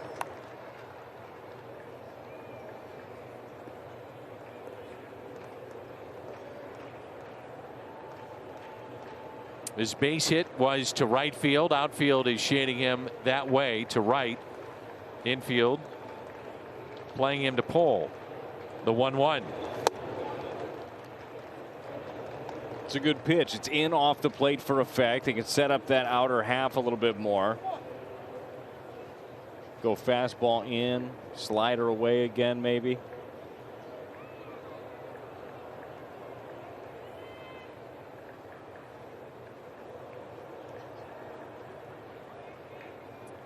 Two 2-1 pitch.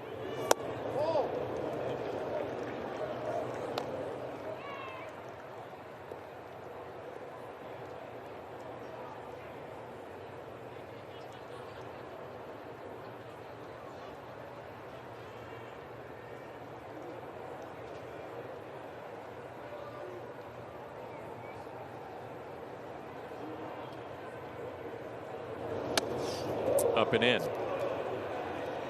So the Mets have received 4 walks in this game. 2-out walk, and now Michael Conforto. Right fielder, Michael Conforto. 2 outs, runner at first. That's the tying run. Go ahead run comes to the plate.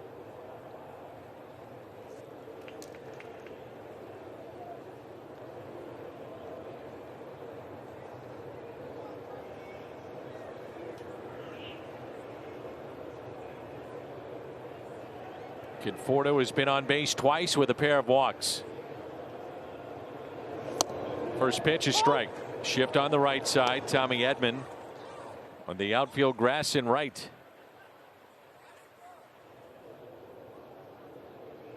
Outfield very deep. Arenado well off the line. Step or two back behind the bag. And the 0-1 pitch, and now he moves back, and that's fouled back. 0-2. Watch Arenado when the pitch is coming. He is dancing all over the place. He's always movement, constant movement with Nolan. Yeah, well, he's watching everything. He's peeking in. He's seeing the sign. He's also seeing where the catcher is setting up. He's reading the swing. There's a lot more that goes into what these infielders do on a pitch-by-pitch basis than many would know. There's an 0-2 pitch. Back to Helsley. Runs it over to Goldschmidt. Mets have stranded 5 through 5. Bottom of 5 coming up. Carlson, Goldschmidt, Arenado. Third inning, Dylan Carlson, 11 pitch at bat. That resulted in a base hit to right. It came with 2 outs, and then Goldschmidt, Arenado would single after that. Terrific at bat, and really the key at bat so far in this game. It's huge. It's just, he's been doing such a good job there batting second of just setting things up and fighting pitches off and figuring out a way to get on base. And when you have guys like Paul Goldschmidt and Nolan Arenado behind you, like, that's what the job is. Figure out a way, and Dylan's done such a good job of that. So a shift on the right side, and the first pitch to Carlson is up and in. It's our Honda home run inning. $1,000 donation will be made to the Make-A-Wish Foundation by your Gateway Honda dealers. The Cardinals hit a home run.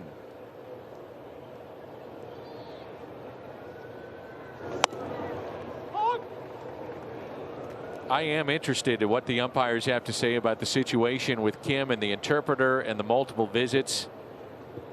I don't think they got it right. No, I don't either. I think that they messed it up and they knew. But once you allowed Mike Maddox to go out there and talk to Kim, I also don't think that you could go back and say, gotcha, that's your second visit. There's no way.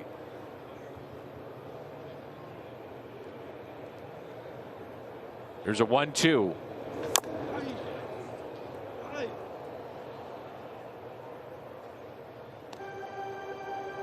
I can totally understand from the Mets' perspective their frustration in that, because if it's to the proper ruling on that, Kim's out of the game. They've got no one. The Cardinals warming up in the pen, and they got something rolling. Well, it's a huge just part of the game. Yeah, and again, even though the Cardinals were able to, you have Oviedo going in game 2, and he can eat up some innings, so you're not as worried about the bullpen.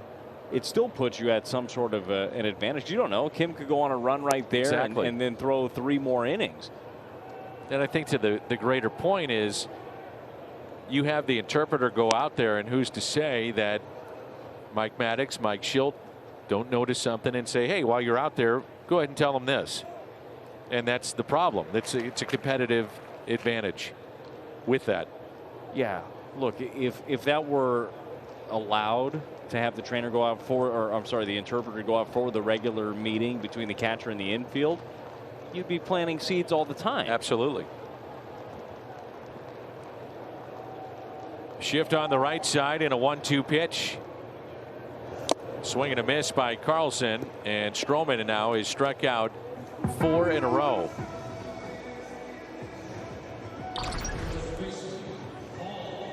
Stroman not giving Dylan Carlson anything in this at bat that he can get the barrel to. I mean, it was in.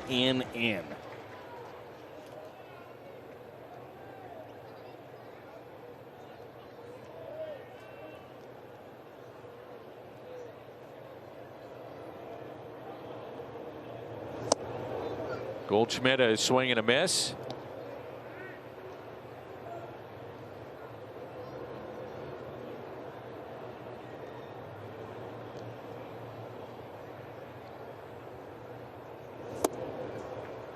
Staying away, and you can understand why. Nothing in 2. Goldschmidt with a line drive home run off of Big Mac land and a bloop single to right.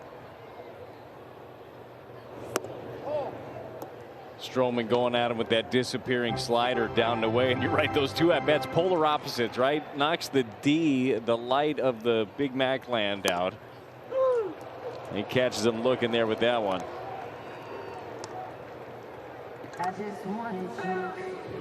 It's 5 in a row. Strikeouts for Stroman. Quick word from Great Southern Bank. Did your favorite song move you a little too much? Hey, it happens. When it's time for a breather, you can turn your debit card on or off right from your phone with the Great Southern mobile app, all without missing a beat.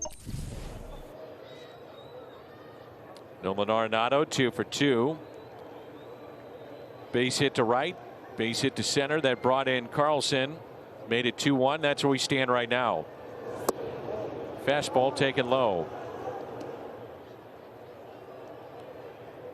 He's ready for his souvenir. That's a ways back, but Nolan could get that. And the 1-0 pitch. Boy, Stroman has looked good here today. Yeah, he's been dialed in. Last inning, got the 3 strikeouts. He struck out Tommy Edman, and remember, in that inning, there was the error at first base, little ground ball through the right side. I mean, he was screaming, yelling, coming off the mound, pumping the guys up, saying, I got this. Well, yeah, he's got this right now. He looks really good, giving his team a chance. The 2-0 pitch. 3-0.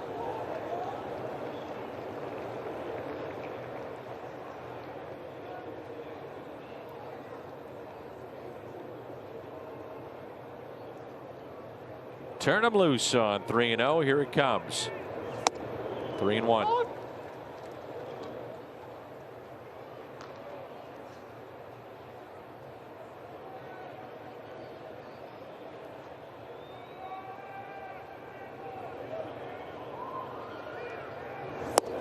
Three and 2.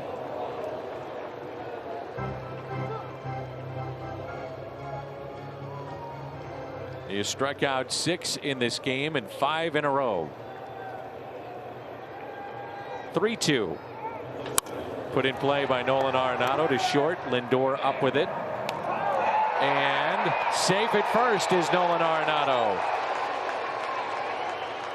He will be safe even though he's in fair territory. You have to make a full turn towards second base and be committed towards second base, even if you are in fair territory, which he did not do in avoiding the tag. So it's an error on Lindor, and that's his second.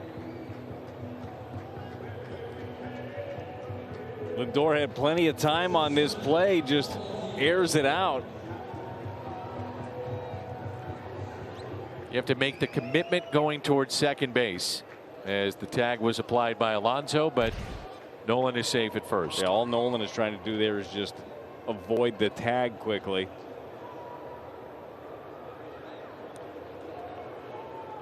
Here is Paul DeJong.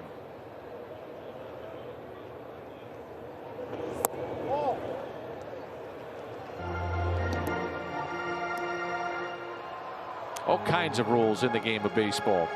We're seeing a lot of them today. You bet. We got a whole nother game after this too. Who knows what we'll get into. Can't wait. Love it. The 1-0. Hit out of play. 1 ball, 1 strike. More and more folks are starting to file into the ballpark too as we get closer to game number 2. Double your pleasure, if you will. It's a good gig. Had Love tickets for 1, you get 2. That'll get away, and Arenado on his way to second and in scoring position. Tell you what, this inning right here, the way that it sets up the error by Lindor, this is what happens when teams are struggling a little bit. It's that little thing that throws you off. The offense just has not been there for the Mets. Then you have the defense, which they have given up the most unearned runs in all of baseball. Like, they've had their struggles. It just keeps the little cracks, and all of a sudden you break. 4th game this season with multiple errors. So there you go. Make them pay here. 2-1 the count on Paul DeJong. 2-2. Hit one to the track back in the first in right field and grounded out to second. 15 of their 16 errors they've committed have been on the road for the Mets. That's a weird number. It is. This field is pristine. That too. The 2-2. And DeJong sends one out to deep left center. At the wall. Gone! Into the bullpen. 2-run homer. He continues to destroy the Mets.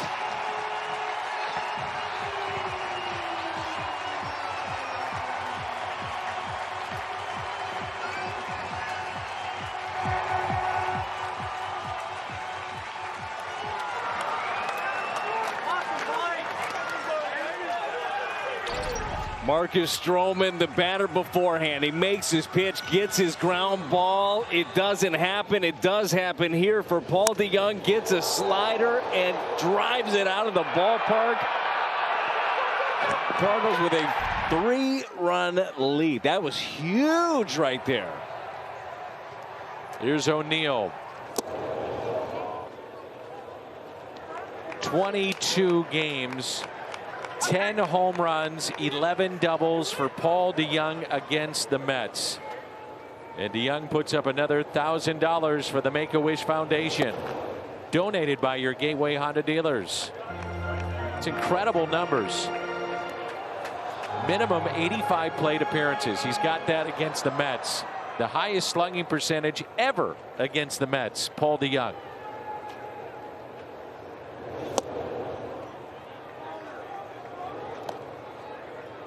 His average right around 360, 10 home runs, 11 doubles, 17 runs batted in 22 career games. My goodness.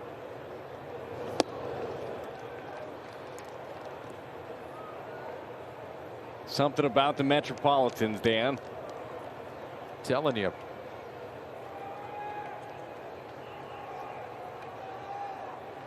Seventh home run. Team leader in that category. He now has driven in 15.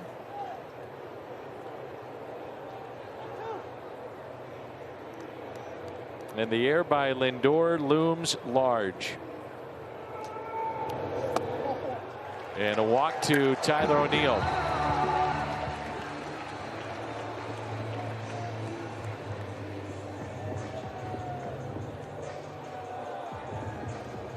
Jacob Barnes begins to throw in the bullpen.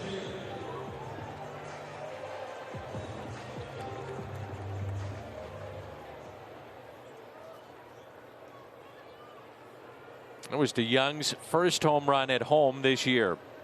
6 of the 7 away from Busch.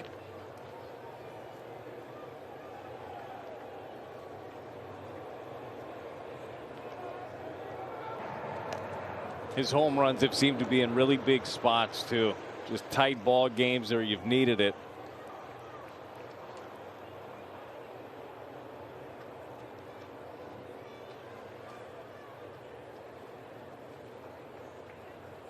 There was some Bader with a base hit, softly hit to right. Check on O'Neill.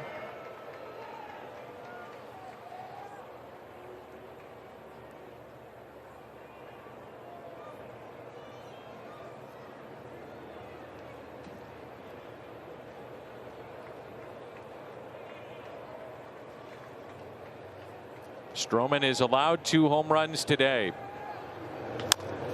Chop towards third, taken by Jonathan Villar. Bader retired. It was an error by Francisco Lindor and the ground ball by Arenado. And DeYoung came up and doing damage again against the Mets. 4-1 after 5. This copyrighted telecast presented by authority of the Cardinals and not to be reproduced or retransmitted in any form. And the accounts and descriptions of this game may not be disseminated without the express written consent of the St. Louis Cardinals.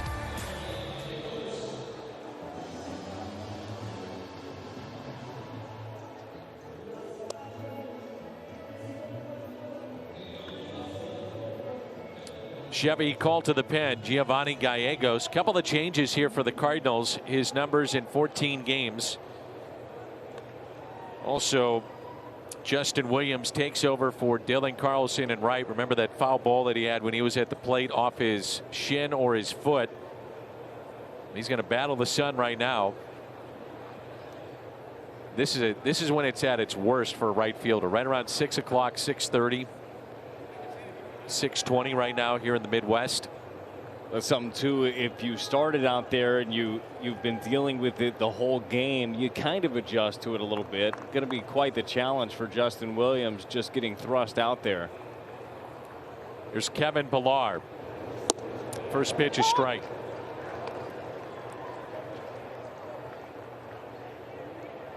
One for 4 with a home run against Giovanni Gallegos.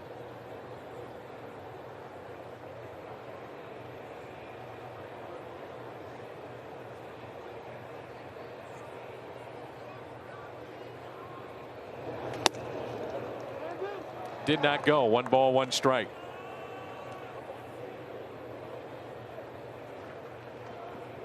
So it's being called a right shin contusion coming from Chris Tuno in the Cardinals media relations department. Injury to Dylan Carlson. Right shin contusion. And thank you, Chris Tuno, for all your help. Just below us, the foul ball.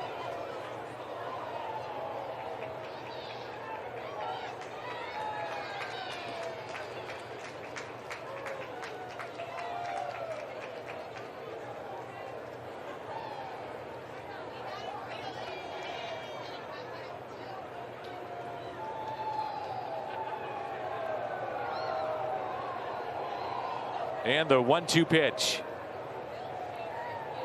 Swing and a miss. He struck him out. Gallegos gets his first man here in the 6th inning.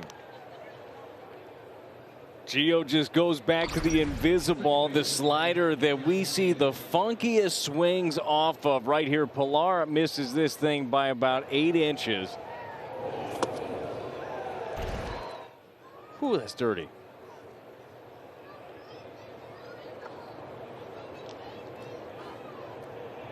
Reminder, if you want to hear from Keith Hernandez, he'll be coming up between games. Interview I conducted with Keith on his induction into the Cardinals Hall of Fame.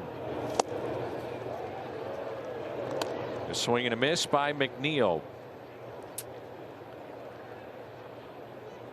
The sun on the batter's eye.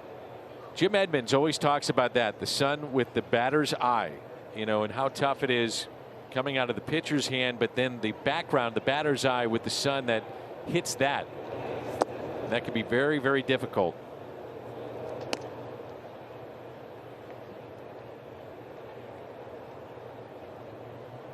I always thought that all the games should be played around this time. Jimmy disagreed. You really like this time of day. Huge fan of the shadows. Like if there are 4 changes in between the mound and the plate, I always really like that. Here's a 1-1 pitch to Jeff McNeil. And a fly ball lifted down the left field line, out of play. It's kind of one of those funny things too, Dan. You know how it is. Once you get to postseason play, there's no rhyme or reason anymore. Yeah. And game times crop up at 4 o'clock. Or you got a 4:35 start. It messes you up. Remember Lance Berkman? He said someone is going to get hurt. And it was one of those 3:15 games. And at that time of the year, it's starting to change in terms of when the sun is setting. And talked about how difficult it was just to pick up the pitch. Here's a 1-2. Center field. Bader. 2 away.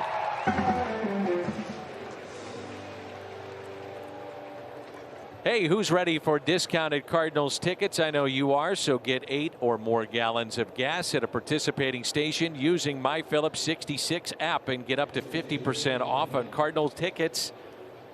For more information, visit cardinals.com/Phillips66. There's James McCann, who came up with the bases loaded, nobody out. That's also a big part of this game.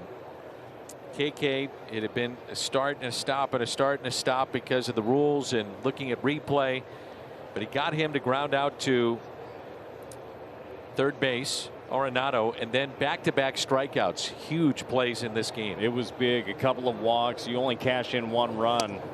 I mean, it was big. He stepped up, and you're right, Dan, with all the stops and starts, him being able to bear down and get those outs, that was the momentum shifter.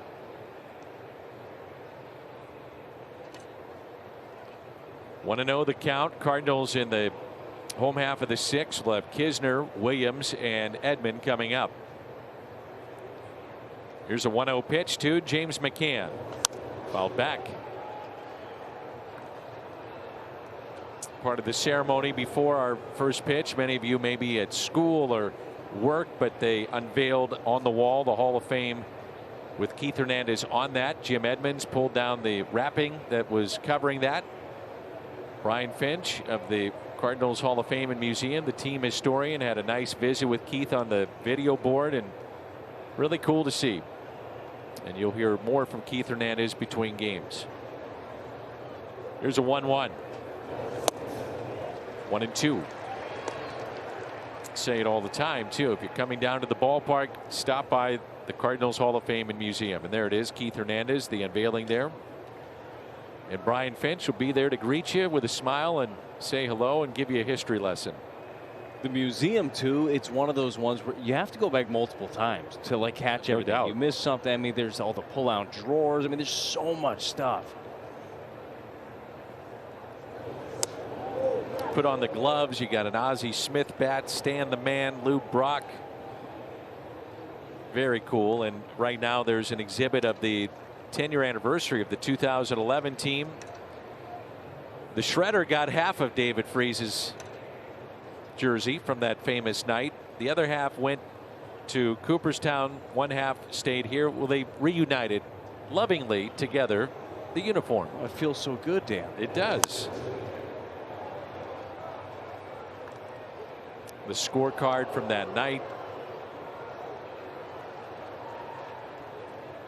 All the memorabilia.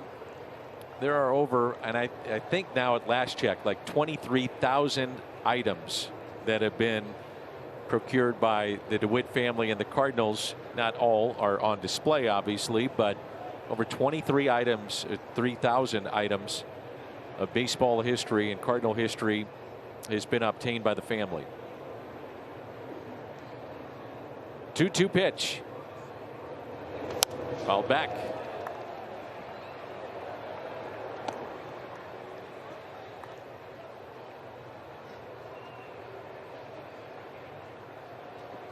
Dan, you have any of your scorecards in there? I do. I was going to say you keep some beautiful scorecards. What do you got in there? It was win number 2,000, maybe. All right. You put me on the spot. I apologize. Prominently you're displayed, in there. though. It was very cool. 10,000. What am I saying? Not 2,000. Yeah, that scorecard from win number 10,000 in franchise history. Very proud of it. Fun to be here. 4-1 Cardinals. Ball on Bally Sports Midwest is brought to you by Seidman Cancer Center, national leaders in cancer. And by Budweiser. This Bud's for you.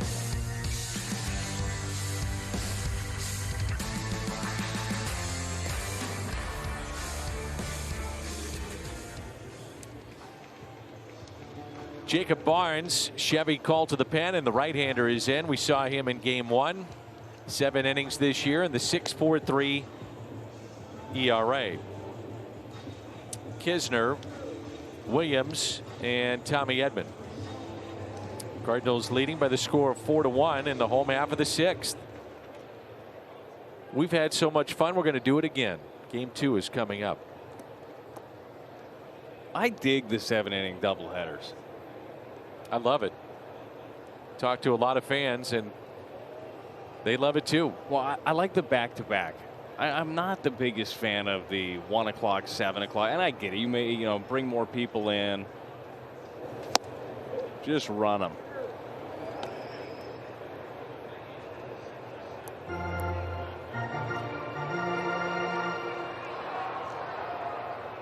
You think this could be a thing of the future? The 7-inning doubleheaders? I don't either. This is going to be COVID protocols. Yep, I do. I think that'll be the way that it goes. I think fans love that from the first pitch, it was a different feel. And like we were saying in the 4th inning, do you pinch hit in the 4th for your starter who still is pitching well, but you got to get runs. And I understand the traditionalists out there too. I consider myself one of those, but then I see some of the rules that are implemented, and I'm okay with it. Up and in, 1-2. How about you? Yeah, I like it. I do, and I think about it from the player's perspective also, of being able to just, hey, let's play. We're geared up. Give us a half hour, whatever it is in between, and we'll get another one in instead of sitting around in the ballpark all day.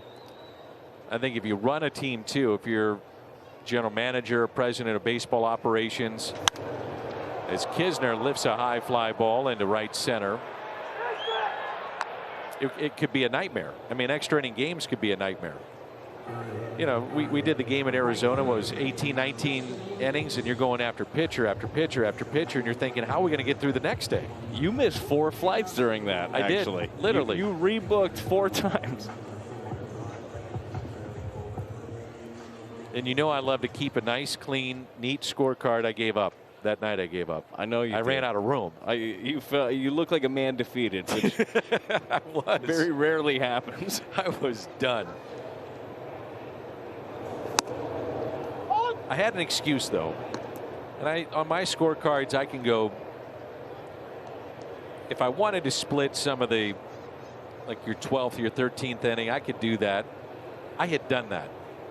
And then I was into 14, 15, and then at that point I said, I'm done. What's your longest game you've done? That's the one. That's it? We did. Well, no, we did the game in Miami. Had one too, a long time ago. We had a game down in Miami that was 20. Ooh.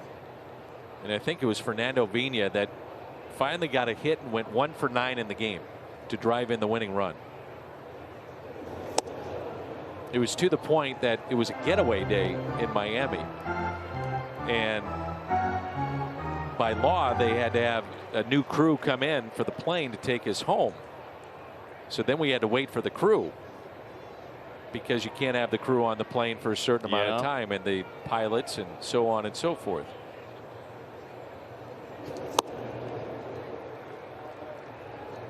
Our buddy Tommy, our director, became very good friends that day with one of the crew members, and a friendship was forged. It's amazing how that happens. It does. Spend time with people under other circumstances maybe you wouldn't. A strikeout of Williams. Cardinals have struck out 7 times.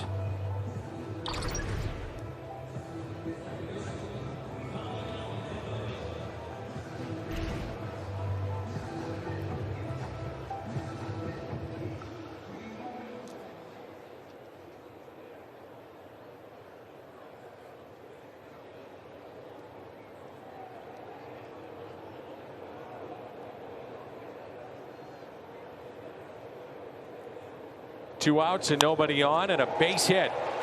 Tommy Edman thinking 2 on his way to second, and off the bag, but the ball not there, and he's in there with a double.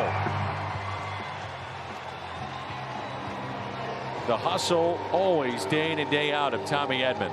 As soon as Tommy hit this, he knew that he was going for 2. The ball did end up beating him there, but he is fortunate to be standing over at second base, and this is more like it for Tommy Edman. You'd mentioned it earlier in the ball game, Dan. Tough to strike out, had punched out twice. You see him turn on the afterburners there, but Lindor not able to come up with the pick.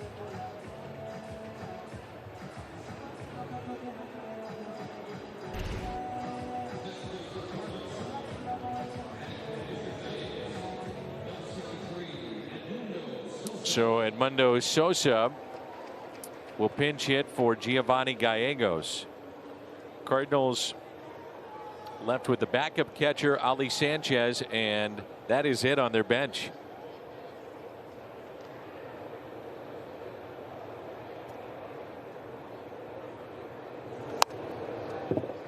So you have a 3-run lead here.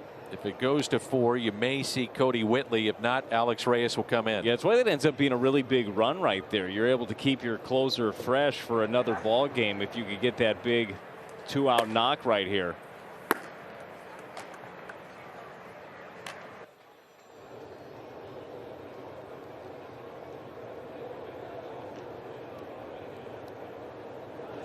Sosa hits it down the right field line off the end of the bat and foul. Barnes is not allowed a run in his last 4 appearances.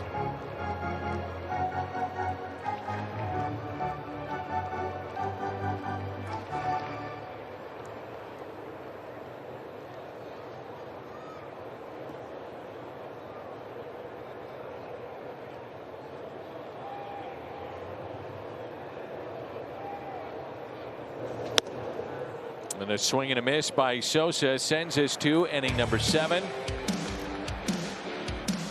Cardinals closer Alex Reyes coming on.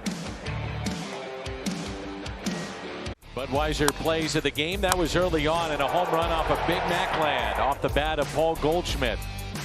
And then Paul DeYoung adding some insurance here late for the Cardinals in game 1 of this doubleheader. Just cleared the wall. And for DeYoung, it was home run number 7, Goldschmidt number 4, and Alex Reyes is into the ball game for St. Louis. Well, looking forward to watching Alex Reyes today. Chevy called to the bullpen. His numbers in 14 games. Getting a lot of punch outs. The only problem for Reyes really has been the free passes. He's made some games a little bit more interesting. He's given up a few more walks than you've wanted, but at the end of the day, he is getting the job done as the Cardinals closer. Sosa, who is used as a pinch hitter for Gallegos, stays in the game at second, and the Cardinals move Tommy Edman to right field. Williams is out. First pitch swinging, ground ball to short. One away. Since 1969, that's when the save became an official stat in Major League Baseball. The most save opportunities that were converted before allowing an earned run in a season. It was 19 by Lee Smith, Hall of Famer. It was in 1995 with the Angels. Alex Reyes right now is at 8. Albert Almora. Ideally, you would love to have a quick 1-2-3 and then be able to potentially bring him back in game 2. Oh, absolutely you would. If you get him in there, I would say under 20 pitches, you'd like to. Now, it's all about talking to your pitcher, seeing how Reyes bounces back, but that's the key. So you just got 97 in, riding in on you, that Almora committed to a little bit too early. Then he gets the slider away. Now he's guessing. He's going through every scenario right now in the box. 0-2 pitch. Swing and a miss. 4 pitches, 2 outs. And Dominic Smith will be the batter. Just that nasty, nasty slider. It's down, it's away. Almora, the hips are open way too early. Never going to be able to cover it.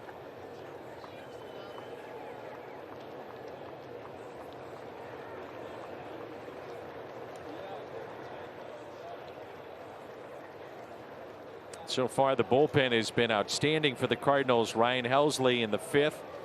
Walked 1, did not give up a hit. It was a 1-2-3 inning for Gallegos in the 6th. Reyes has gotten the first 2 here in the 7th. And a ball outside.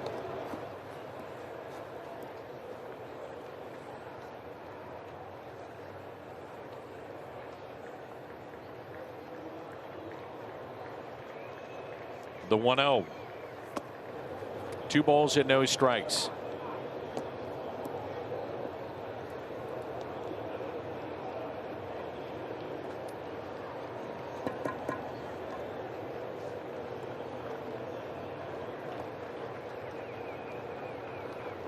The 2-0 pitch.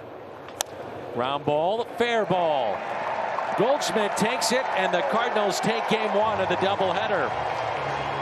A final of 4-1, and St. Louis is now 18-12. Cardinals are playing some good baseball right now. The home runs showed up again, a couple of them today. Goldie, DeYoung with a 2-run bomb. KK working out of that big jam in the 4th inning. Another win. Let's do it again. Stay with us about 30-35 minutes. We've got another ball game. Cardinals win at 4-1. Post game next.